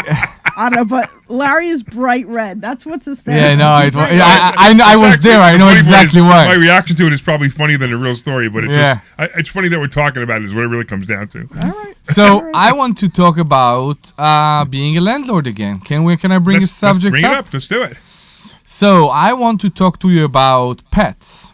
About what? Pets. Oh, pets. Okay. So normally I don't allow pets. Right. It depends what kind of pet, but first of all, I want to discuss about what's called an emotional support animal. Oh boy. Yeah, okay. And what's the proper proof that a tenant need to show in order for you to accept an animal Right. support Emotional support animal. I'm sorry. Yes. All right. So typically, what's going to happen is you're going to get somebody who say, "Hey, I have a dog that's a emotional support dog. It's a pit bull, and the emotional whatever. I get it. And they're going to give you a letter, right? Yes, correct. And look, who wrote this letter? That's the first thing I want to look at. I want to look who wrote this letter. Yeah. Yeah, my friend, she has to have her dog with her, so it must be an emotional support animal. That's probably not legit. Then you get letters. I saw the letter that you had. Yeah. That you had from this latest tenant. Mm-hmm. I was very skeptical about that letter. I don't know if you could call it up, if you could read it, call it up and actually read the words in the letter. The way it was worded, I was very skeptical. I would rather not to, but the point is, I mean, the point is, are we obligated as landlords to allow emotional support animals? If it's legit, absolutely, and no fee, you can't charge extra for it. Now, I also have no problem with that. So, if somebody comes to me and they have an emotional, whether it's emotional support or some other support animal, I have no. I'm actually I'm already feeling sorry for the person who has to have an emotional support animal. Of course, because if they have to live their life like that, that's fine. Right now, I know someone who I don't even know if he has a letter or if he really. I know this animal is an emotional support animal. I can just tell. I know the person, and I could tell the way he handles the animal that it's obviously an emotional support animal. But the question is whether I would take, if I didn't know him, whether I would take him as a tenant or not, and give them the animal for free, or let the animal stay there for free. I don't know if I would, because I don't know if he has paperwork, and more importantly, I look for paperwork. Not only the doctor, the therapist who writes whatever they want to write, if you pay them enough. The therapist writes a letter, says, yeah, Omri needs an emotional support animal. I say, great. Could I have the paperwork that says that the animal was trained? If I don't have paperwork that says the animal was trained, to me, it's not an emotional support animal. Are emotional support animals trained, though? Yes. Are they? They're all any animal that is being called an emotional support animal, or any animal that's used for someone who's disabled, has to be trained. But it's not disabled. I mean, I understand. I'm curious. So it's a fringe area. Here's what happens when I asked. Yeah. It happens every once in a while. I get somebody, hey, I have a dog. I go, great, it's $45 extra for a dog. Oh, no, it's an emotional support animal. Great. I said, do you have the paperwork? And they go, yes, my doctor wrote me a letter. I said, great. Do you have the paperwork that the dog was trained? And they go, yeah, I'll get it for you. And guess what? I never hear from the tenant again. Yeah, I get it. So because of that, I don't bother. I just they basically self-eliminate. You know what I mean? And look, here's the deal, right? If somebody like really insisted, or if I met them and I really thought, what's the difference? It's only $45 a month. I certainly would give it up. But, per but pet. I just don't like people. See, then you got the veteran who has PTSD and really needs an animal, and it's clearly labeled on the dog. I know. It's emotional support, right? And then people are now going, I bought a dog and I don't want to leave my dog alone, so I'm going to ask my therapist to write a letter that says emotional support animal. So you're hurting the guy who really needs it. I agree. By doing this, and that's what bothers me. So when somebody does that and they're cheating the system, I'm going to make them go through hoops to cheat the system. That's the physicians to blame, I believe, that they wrote those letters so easily. Exactly. Well, it's not the physician. It's some schlock therapist. Okay. The therapist that says boys can be girls and girls can be boys. Yeah, let's not go there. I'm just saying, how can it be that a person can?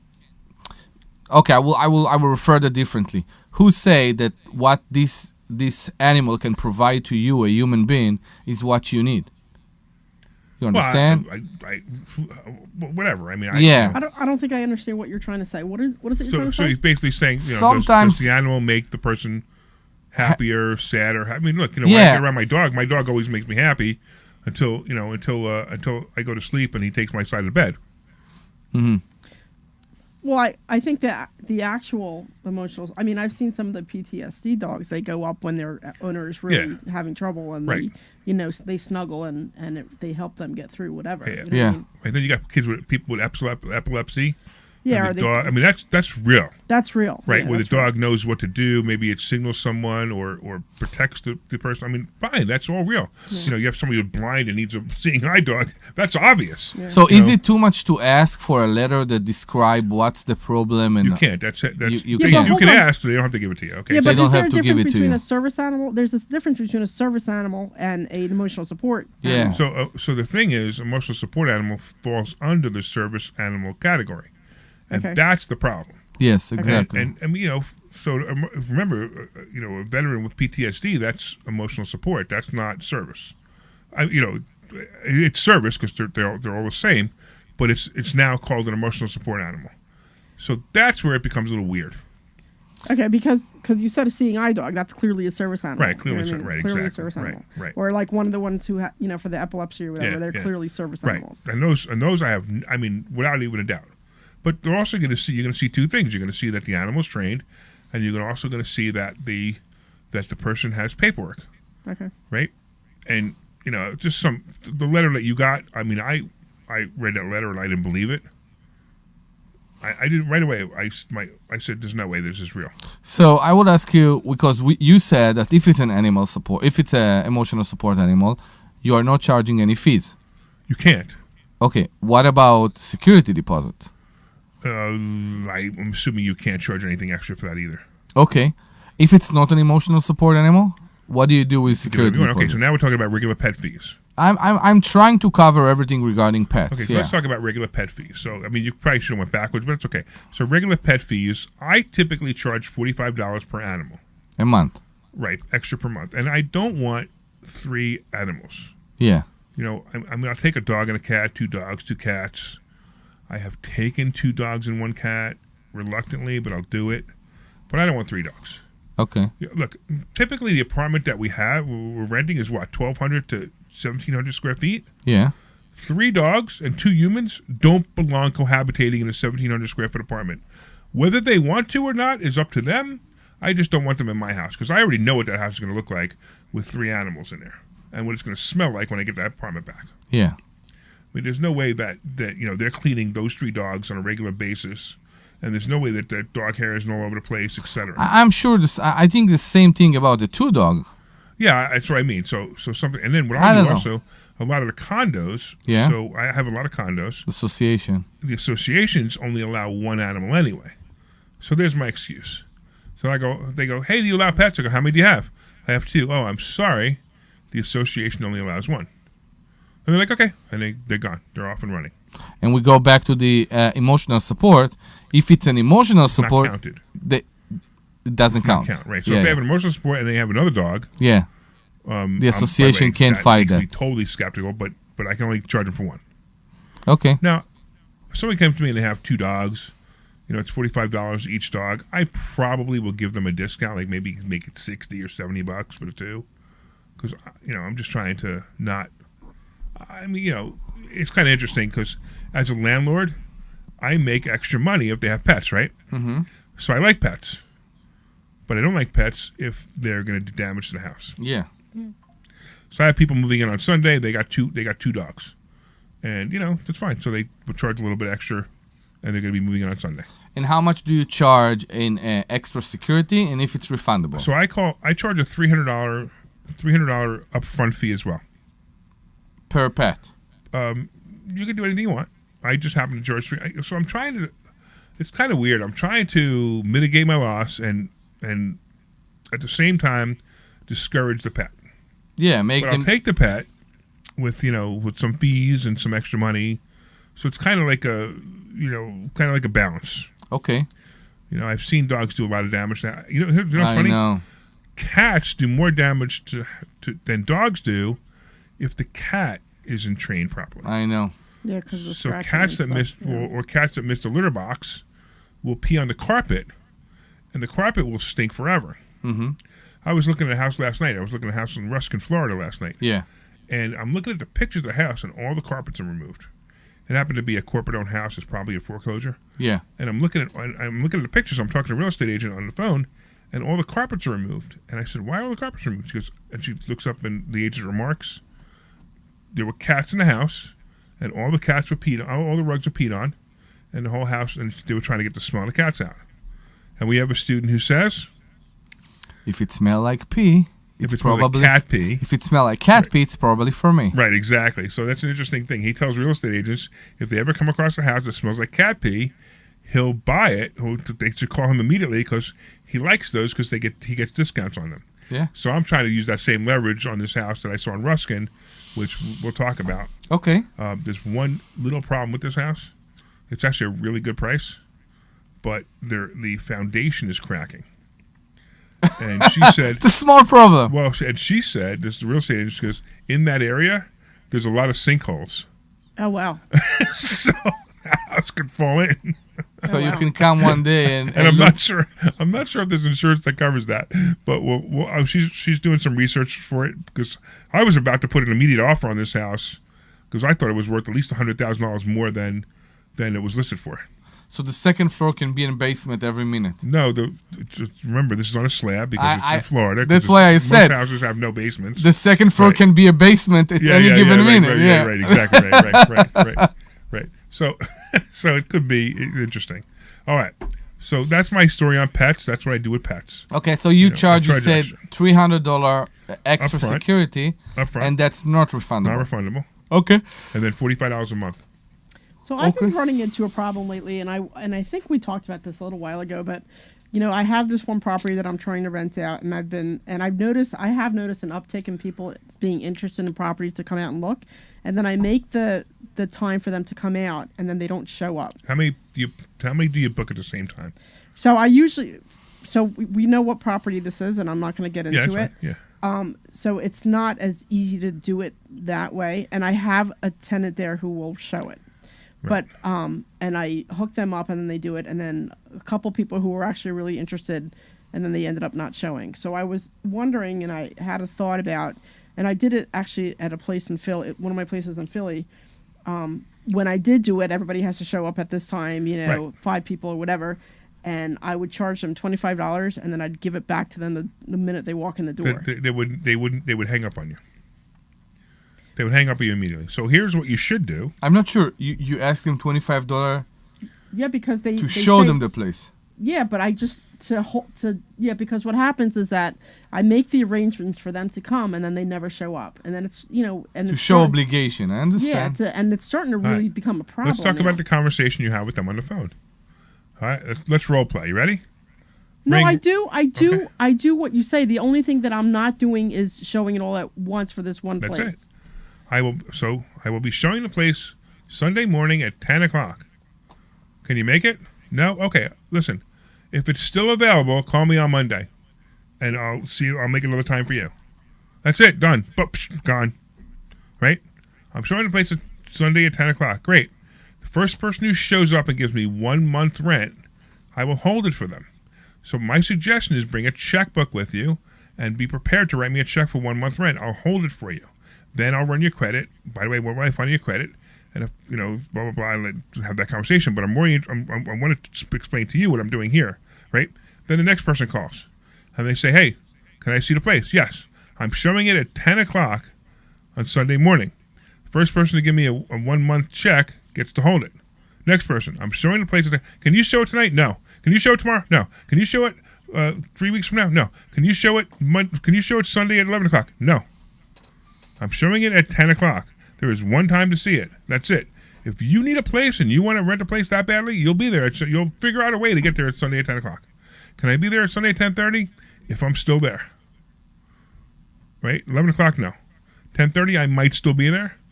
I said, that's fine. And then I tell each one of them, listen, I'm going there just to see you. Please call me if you don't show up. Now, I don't take their number. I don't even care. I don't care. I assume if Sally, Joe, Steve, and Debbie all were going to show up, the second I hang up the phone with them, I've already forgotten their names, don't have their numbers, don't care. Okay, I go there on Sunday at 10 o'clock. I'm expecting 5 people. How many people do you think actually show? 2. 2. So I know I'll probably have 2 people show up. I don't know who they were. I don't know what their names are. I don't even know the conversations I've had with them because I don't care. Then they show up, and what do? They go, I love the place. I want it. Great. Did you bring a checkbook with you? No. And then they say, can I have an application? I say, no. No. What do you need an application for? You didn't give me the money to hold it. I'm like, well, what do you mean? I'm like, if you want the place, you got to give me a deposit. And then they're like, well, can I come back with it? When? This afternoon? No. I won't be here. Go get it now. So to me, I make it simple because it's one time. I'm showing it one time. Everybody shows up to sees it the one time, and then I rent it to the one person who listens. First of all, if they follow instructions, like bring your checkbook, and they bring the checkbook and they write me a check, I know that that's a pretty good chance that that's going to be a great tenant because they followed instructions before I even made them a tenant. Correct. Right? If you have people, 1 o'clock on Tuesday and 7 o'clock on Wednesday and 4, you're going to be running around like crazy. I know, but the thing is that they're not even showing up even when I schedule. So I will give you a tip, and that's what I'm doing. Okay. So Debbie was talking. So let me let her finish her thought. Well, that's my point. It's like I've always done what you said, and that's usually fine. Right. But for this one place, I'm just struggling a little bit. Right. Well, because it's far, and you don't want to drive there, and it's a pain. So my suggestion is, by the way, absolutely list this as a real estate agent. Oh, you can't because you're not in the area, but hire a real estate agent to list it for you. So I'm in the process of doing that, and actually the paperwork is completely wrong. So they listed it under my name, and I don't own the property, and there's a couple other things. The dates are wrong, like everything's wrong. But the whole idea is, listen, especially if you're going to be far away, you have to have a real estate agent showing the property. Now, I'm going to tell you a mistake that you're going to make, and I'm going to try to keep you from making that mistake. Okay? Yeah. The real estate agent's going to find you somebody. And their credit score is whatever, 650, 670. The real estate agent's going to make, fantastic, they're great, Deb, and blah, blah, blah, blah, blah, blah, blah. And they got their first month and their last month and their 1 month security. And what are you going to do?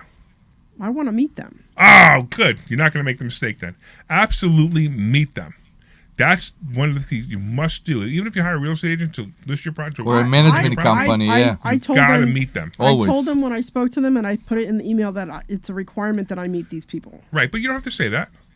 Once they bring you the person, you say, okay, great, when can I meet them? You don't have to put it, see, you're putting too much resistance between you and your tenant by even telling the real estate agent, I have to meet them. Now, the real estate's going, for $1,000, I'm going to have to put up with this crazy woman who wants to control me? Don't do it like that. Now the real estate agent finds you the perfect candidate. So far, everything looks great, right? They go, okay, great, I love them. Are they available tomorrow at 3 o'clock for me to meet them, shake their hand, and just go over a few things, and I'll probably take them.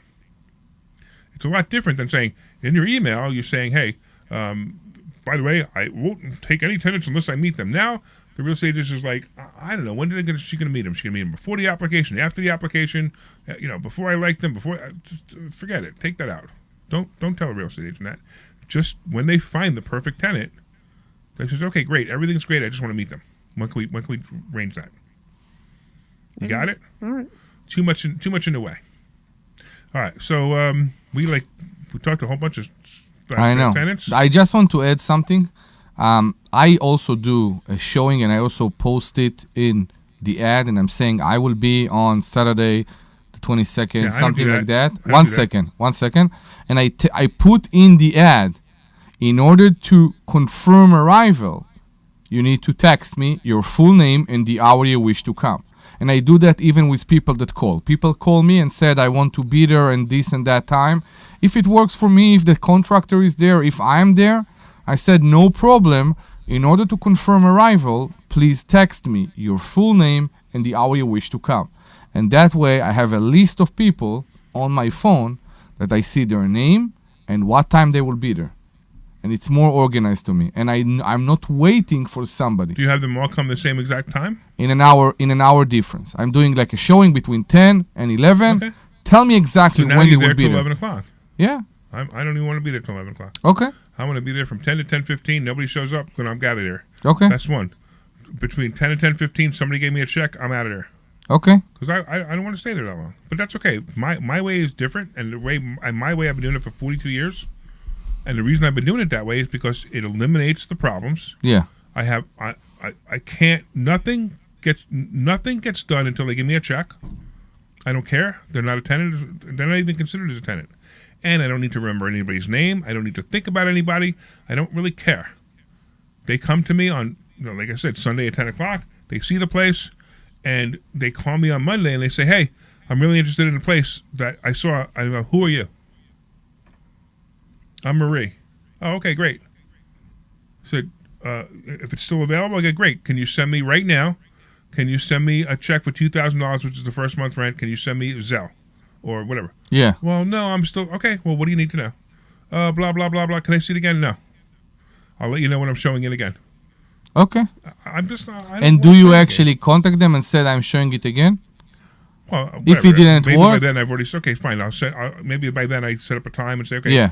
I'll set it next Sunday at 10 o'clock. Yeah. Show up, bring your check. If you're the first person to bring the check, great. The phone call to me say a lot, and the phone call to me say to me for a lot of time if I want to wait for this tenant. If, like you said, they follow instruction in the phone call, mm-hmm. they tell their story. What do they do? How many people? Where are they moving from? How much time? Right. It's extremely relevant for me. How much time they live in their last? I heard you on the phone. Yeah. With potential tenants. Okay. 45 minutes later, mm-hmm. you're still asking them questions like, "Hey, where was your kid born?" Okay. I mean, who cares? My conversation goes the same way every time. When are you moving in?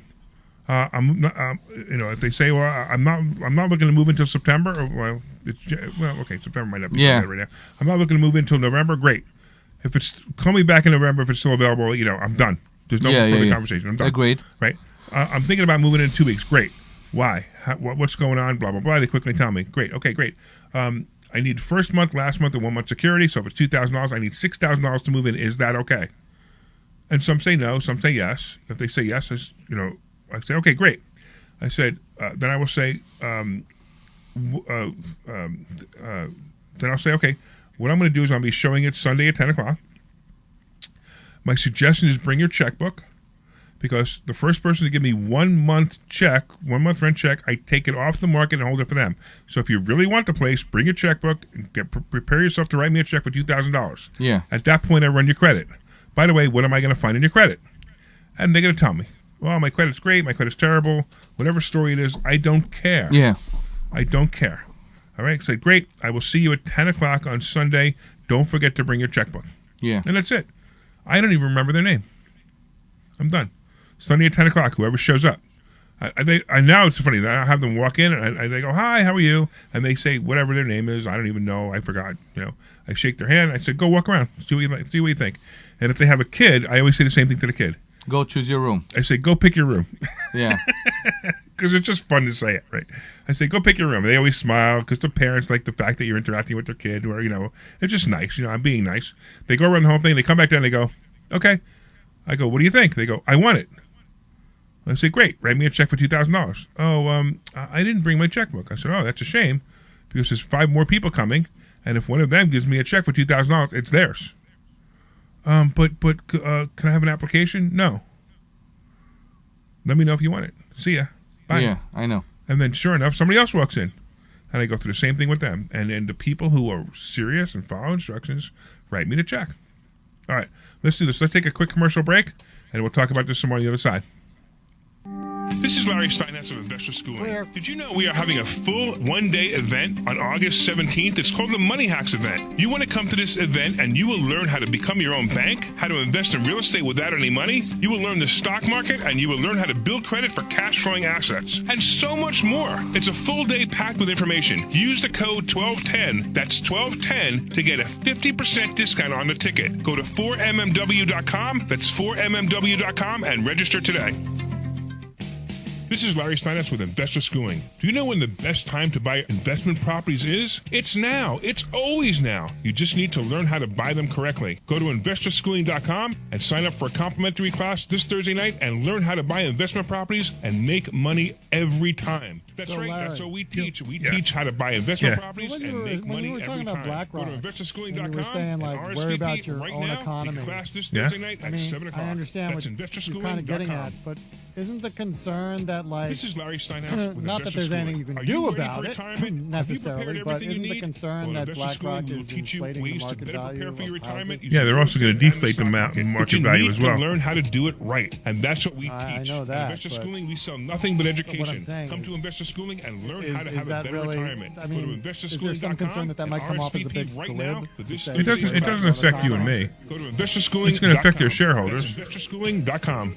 Well, it affects you if you're trying to buy a house and you can't afford it. No, it's not BlackRock that's making that problem. What's making that problem is coming. Are you prepared for it? Listen, at investorschooling.com, we're going to teach you ways to prepare for the recession that you didn't even know existed. We're going to teach you strategies on how to use real estate. Yeah, sure. Strategies how to use the stock market properly. That's right. You can even make money in the stock market when the stock market goes down. Hey, go to investorschooling.com and register for a free class this Thursday night, and you will learn all of these techniques. Go to investorschooling.com right now. RSVP for this Thursday. We'll see you there.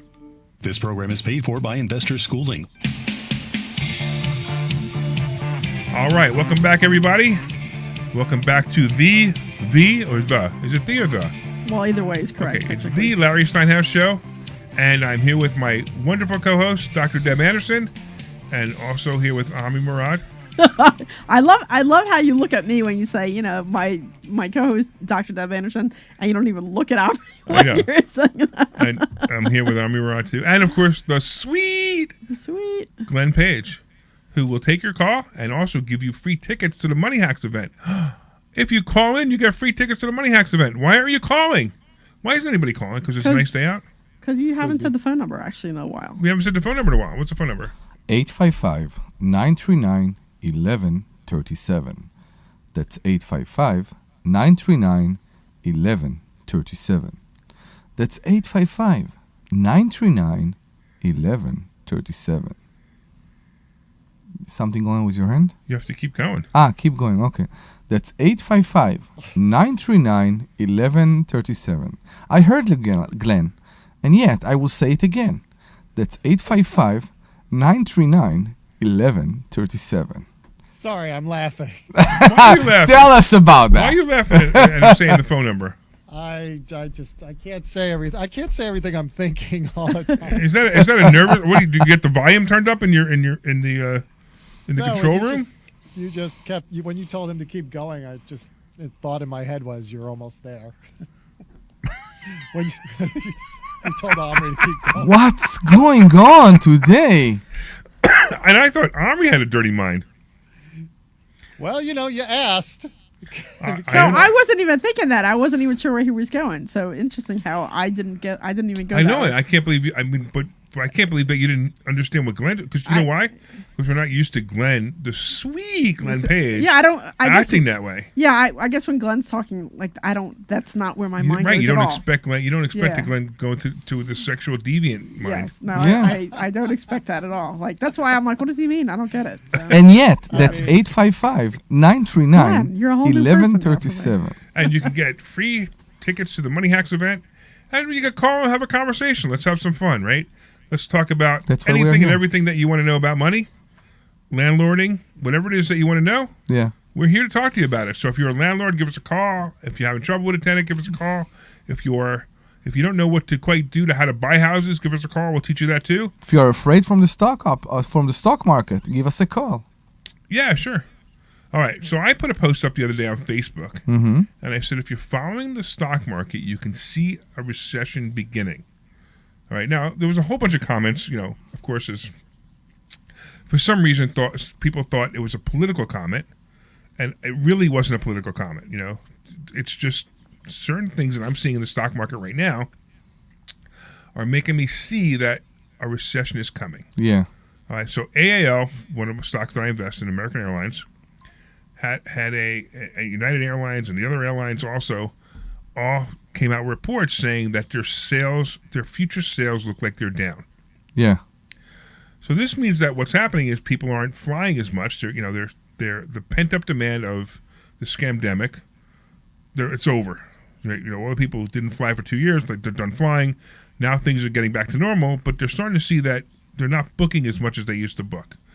Spirit Airlines the stock is tanking, possibly going to go. By the way, I think Spirit Save is the symbol SAVE. I think it's a great play, but it's risky. Yeah. So it's like a 285 or something like that right now. And if you buy the stock and buy a whole bunch of it and sit on it and hold on to it, and Spirit Airlines, one or two things is going to happen. Spirit Airlines is going to come back. Well, one of three things is going to happen. One is that they can go bankrupt, and that's the end. You lost your money. Or they will be bought. Or they'll be bought, which is be good, or they'll recover. And if they're bought, then the other person might offer $5 or $6 a share. You'll double your money, and that'll be great. Maybe they'll offer more. What's their PE right now? I know it's the stock is very they're low. Always losing money. It's still losing money. Yeah, everybody's losing money. Wow. Yeah, but it's not that bad. So they're only losing a little bit of money. But if they keep going, they eventually lose all their money. And that's what's happening to me in my ice cream store right now. That every month I lose money in an ice cream store, and and every month I have to add more money to it. It's August. It's August. What do we miss? What? It's August right I now. know. How can it be? What's going on? The way it is, I don't know. It's just not making as much money as I thought it would. No, I'm saying you talked about I get back to the stock market. I just happened to say that, just diverting me from where I am. I'm saying you talked about recession, and I agree. I also feel recession. I think we're not only seeing it in the stock market, we also see it in the real estate market.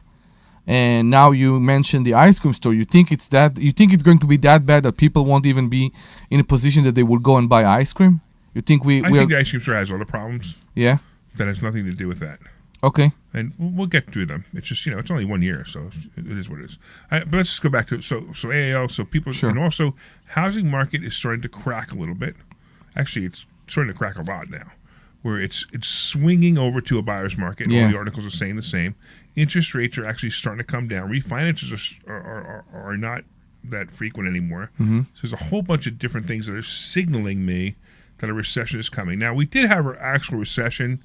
I don't know, about a year and a half ago, 2 years ago, we had an actual recession, but it didn't affect people because people had all this credit. Oh, that's another thing is credit card debt is insane now. People have enormous credit card debt. People can't pay their bills, and they're living the same lifestyle that they were living 3 years ago on credit, and that's a problem too. And so these are all the signs that the recession is coming. Now, when I say recession, I mean a real recession where people actually feel it, and they're like, "This is terrible. I can't pay my bills. I got to move with my parents." That's how bad it is. That's like it was in 2008, 9, 10, that kind of thing. Oh, my God. That's what's coming. That's what's coming, and I'm seeing the fringe. I'm seeing the beginning of it. Yeah. So let's see. Let's see what happens. I mean, first of all, it's also time.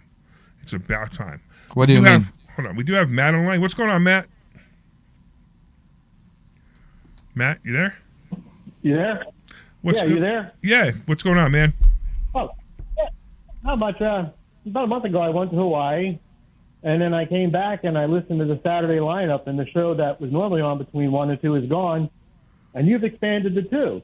We did. And I'm happy because I always enjoyed your show. Yeah, but so if you don't mind me asking, what made you decide to expand it to 2? Maybe I missed it on previous shows where you said why you did, but I don't know. So why did yeah, asking? This is our third week at 2 hours, by the way. So Mark Cumberland is a good friend of mine, and he gave up the show, and we went to PHT and we said, hey, listen, could we have his hour? And they gave it to us, so that was pretty cool. I mean, if you didn't know, we paid for it, but we paid extra for it.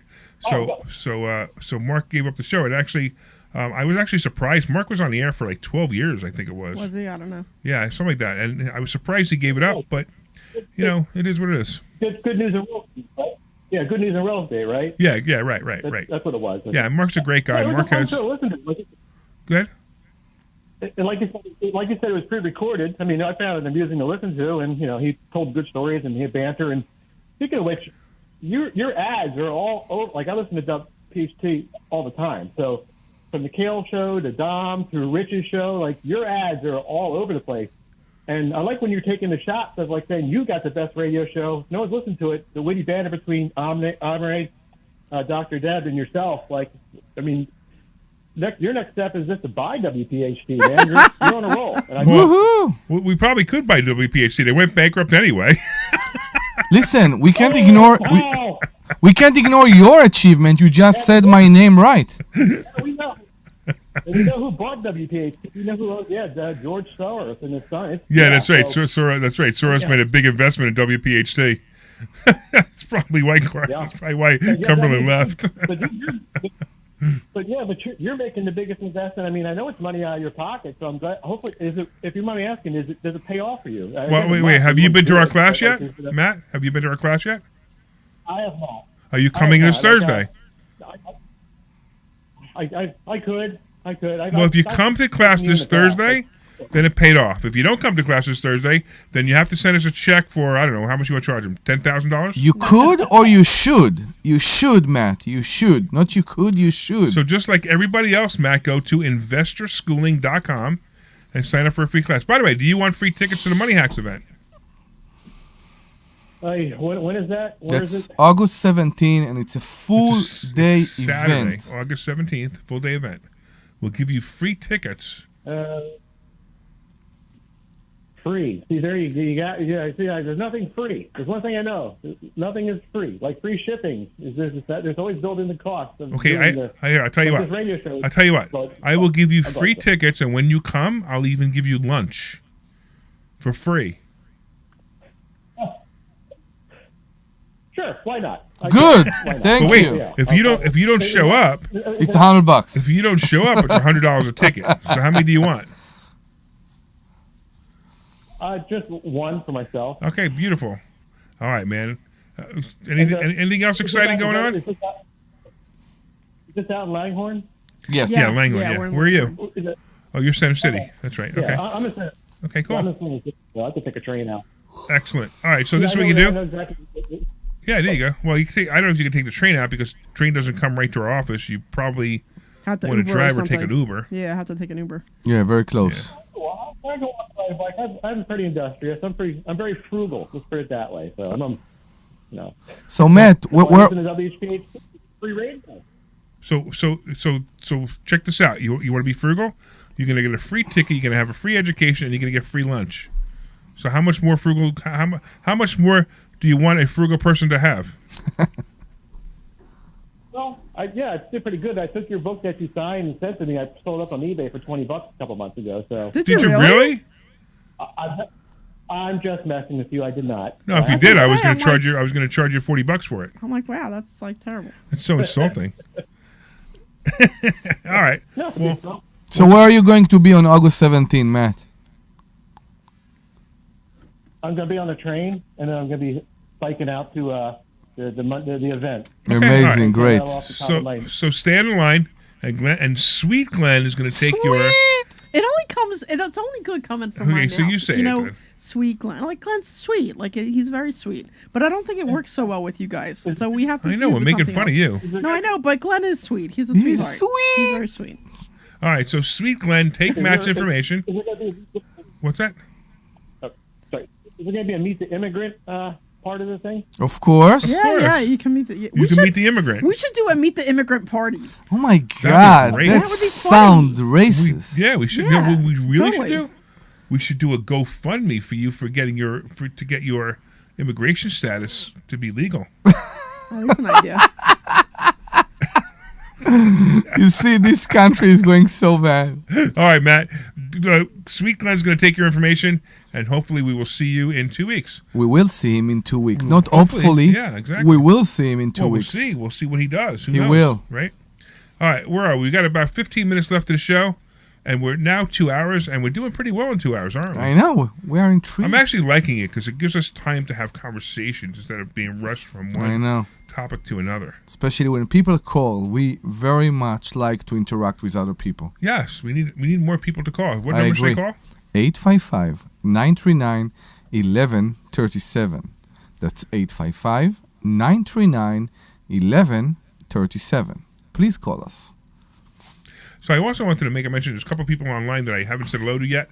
We have Dan, good friend Dan. We all know Dan. We have Joe, who is a mortgage broker, who I think is going to be one of our sponsors soon, which is going to be pretty cool. By the way, I should mention that if you want to sponsor this show, we will mention you. So if you have a product that's good for real estate or real estate investors, come on, we reach at least 12 people. No, I mean no. According to Nelson ratings, it's about 7,000 people per show, and now we're on 2 hours, so we get to mention you twice. So if you want to be part of our sponsorship, give us a call. You can actually call. You can actually call the same number, 855-939-1137, and I will answer the phone. And I will, if you want to be a sponsor, we'll talk about being a sponsor. It's always a great idea. So you don't just hear my voice, you hear other people's commercials. We decided that now that we went to 2 hours, we're going to sell sponsorships as well. So Joe will be a sponsor. We also have Gloria, who was actually was on the boat the other day. Oh, was she? Okay, great. Yeah, she was on the boat the other day. The boat that never shipped. What? The boat that never didn't sailed. go Yeah, anywhere. the never Exactly. sailed, yeah. Anyway. All right, so real quick, we got Ann in New Jersey. What's going on, Ann? Hi. Oh, thank you. I love your show. It's so fun. Like I learn, but I laugh. And thank you for taking my call. Thank you. Thank you. Have some money in a tax-infested IRA. Oh, just write a check to me. So just, wondering about that and listening to you all for the last couple of weeks. I'm learning so much. Can I buy a rental property within my IRA and then have an income stream? Absolutely. So how old are you, first of all? 60. Okay, so here's the interesting thing. So you can't use the money in the IRA. Well, you can use the money in the IRA to buy property, no problem. But the money that you get, the rent, has to go back into the IRA. Now, because you're over 59 and a half, you can take that money back out of your IRA. You only pay. So let's say it's $1,000 rent, for example, right? You would put the $1,000 rent into your IRA because it has to go back into your IRA. Then you can take it back out, but you will be taxed on the $1,000, just so you know. But the cool part about holding a property in your IRA is that the fact that now is it a traditional or Roth? Do you know? Oh, it's traditional. That's why it's tax infested. Okay, well that's fine. So that's okay. But the idea now is, you could keep that property. So now let's say you buy a $100,000 property, and then 10 years from now you decide to sell that property, and you sell it for $200,000. You can hold on to that money inside your IRA and still not pay taxes until you start taking the money out. And so that's a great way to build your IRA, is to buy properties inside your IRA or put the rent back in your IRA, or using the money to lend it to a real estate investor who would pay you an interest, like where you become the bank. So I actually borrow a lot of money from people's IRAs. I do it all the time. Let's say I borrow $100,000 from an IRA. I give them 8% interest. And the interesting part about giving them 8% interest is there's no fees. Actually, there's $300 a year for the IRA company to be the custodian because they do all the reporting to the IRS. But that's it. But if you have your money in an IRA and it's with a registered rep or a financial advisor, they have all these fees, and then the registered rep on top of it has their own fees. So if you got 10% in IRA with the registered rep, you're probably only getting like 3 or 4% after all the fees, and they don't even tell you that. So this is a way to get guaranteed money. And when I say 8%, it's negotiable, so it could be anything you want. But when I say 8%, it's just an example. You can get 8% in your IRA by lending it to a real estate investor. Now, I do always have to say this is a disclaimer. This is not a solicitation for your money because I could get in trouble for that. So I just want to make sure that you understand that I'm not telling you that I'm telling you that I can do it, but I'm not telling you to do it. You know what I mean by that? Yes. He's not asking for your money. Right. Is what he's trying to say. He's just trying to explain the process to you. How I say it because I don't want to get. He's just trying to explain the process. It could be an SEC violation if I say it, but you could do it. I mean, if you let's say became a student and you liked one of the students in the school and they had a piece of investment property and you didn't want to deal with toilets, trash, and tenants, you could lend the money to them and they'll pay you an income off the money you lend them. So yes, you can buy rental properties. Yes, you can do this. Now the problem is you probably have your IRA with a financial advisor who has no idea that you can do this. And they're going to say, no, you can't do that, which is not true. You can absolutely do it. You have to take the money from them and put it into what's called a self-directed IRA. And you have to find a self-directed IRA custodian to do it, to hold the money. We'll just do the reporting for you.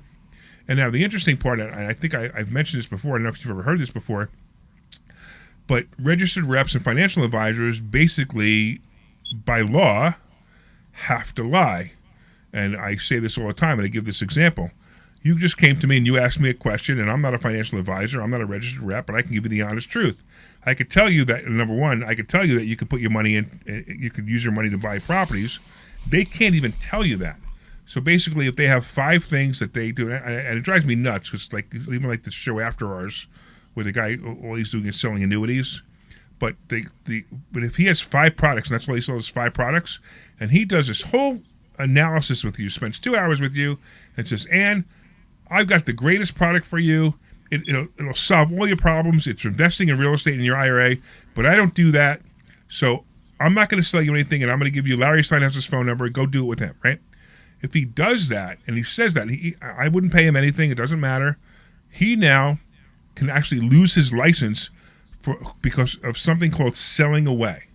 And, it's funny because I ask registered rep about this all the time, and they it's a secret in the industry that you're not allowed to even talk about somebody else's investment idea. That's crazy. And as a fiduciary, you're not allowed to talk about somebody else's investment idea, even if it's the greatest idea for you ever. They have to sell you one of their products, or they have to try to sell you one of their products. If not, they could lose their license and be fined. So your financial advisor is never going to tell you this. He can't tell you this by law, which is bizarre. And you can do this. And if you want to come to investor schooling, I will teach you how to do it. I'll even take you through the steps and introduce you to a great company that will be a custodian, which is called Camaplan, which is the company we use. It's called Camaplan. If anybody wants to go to camaplan.com, they can look it up themselves. And we've actually had Carl Fisher, the owner of Camaplan, on here a couple of times talking about it. So, are you ready to buy rental properties in your IRA? Oh my gosh. Well, no, I don't think so. I think I have to learn a little bit more about it, but I know a great place where you can learn that. The you just gave me is amazing. Yeah, I know a great place you can learn that. Sounds good. So where in Jersey are you? Close enough to drive over to investor schooling. Woo! Wow, look at that. There you go. Man, do you know how to sign up for this Thursday night's class? This Thursday night, I know I can't make it, but I think I'd probably try to make it next Thursday night. All right, so you could actually sign up for this Thursday night class, and what'll happen is you'll get reminders to be there this Thursday, but just come next Thursday.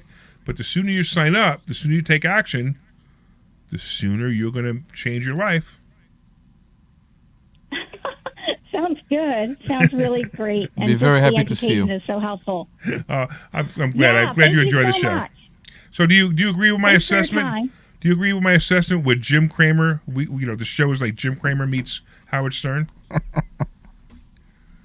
Well, I don't know about that, but I definitely agree that seeing Santana was worth it because a bunch of times we all went to see them over in Jersey. So awesome! That was definitely worth it. Awesome. Hey, do you want to come to the Money Hacks event on August 17th for free? Oh my golly, yes, absolutely. Excellent. Absolutely. Do you want 1 ticket or 2? Just one. Excellent. We'll introduce you to, who was it? Matt, because he's going to come alone too. Stop it. That sounds like a good plan. Hey, And maybe Matt has money. Who knows? And if he doesn't, don't talk to him. Oh, golly, you guys are too funny. We'll be very, very happy to see you on August 17. And all right, so Sweet Glenn is going to take. Make sure you call him. Say hi, Sweet Glenn. Thank you for taking my information. Sweet Glenn is going to take your information, and then Debbie's going to call you on Monday, and she's going to set you up for free tickets. So thank you so much. I appreciate all the nice things you said about us.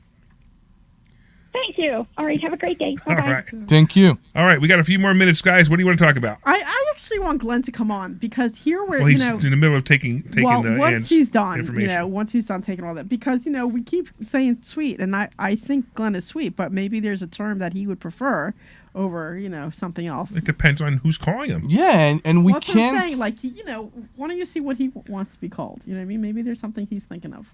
No, you can't make the person choose his own nickname. No. Why? We let you pick your nickname as the immigrant. It's not a nickname. That's who I am. Getting Ann's info. I know. Okay, Get Ann's info. I'm just saying, it's who I am. You don't know who you are? Larry, who chose your nickname that we can't say on the air? Somebody else. You chose your nickname that we can't say on the air? So it's Compassionate Hole. Exactly. Compassionate Hole. So that's what people call me. Why? Why they call me You that? chose that. I did not choose that. Exactly. A person can choose their own but nickname. I happen to like it. They called me that, and it was funny. They called it. They were joking with me. I know. Kind of complimenting, kind of insulting me. But I loved it. I thought it was great. Yeah, it fits you. Because it really does. It fits me. Because I care about everyone and I care about everything, but I don't necessarily give you a hug to solve your problem. I may be right in your face and go, "This is how you solve your problem." Mm-hmm. So that's the compassionate part. You are not a therapist. I mean, being in the face is the whole part. And the other one, the compassionate part, is when I want to make sure that you survive. You got a brunt of that the other day, Deb, right? I get it from you you get it all the often, time. I know. Get it. But you got it the other day. Yeah. And I actually apologize because I was one of her tenants was taking advantage of her, and I was so mad that I yelled at Debbie over it. And I'm like, wait a minute, what am I doing? Why am I mad at Debbie for letting? So I apologize for it. But it was just that's the way it is. It just bothered me so much that somebody was taking advantage. Okay, we got about 30 seconds, so let's make sure we let everybody know that we got the Money Hacks coming up. The Money Hacks event, you can go to the 4mmw.com. That's 4mmw.com, and you can use the coupon code 1210-1210, and you can get half-price tickets for those people who are coming for free. I'm so excited for you. We are here every Saturday for 2 hours, 1 to 3. We're here every Saturday. Ask Matt, he knows. And you can go to investorschooling.com. That's investorschooling.com, and you can take a complimentary class this Thursday night. And that's it, guys. We'll see you on Thursday. Bye-bye. All right, you are clear. Hang on. For all you guys listening on Paid for Facebook, by I missed Investor this. Schooling. All opinions James or had statements the expressed best on the program are solely those of statement, and I Investor missed it. He Schooling or said, their what are guests Glenn's and do not reflect pronouns? the opinions of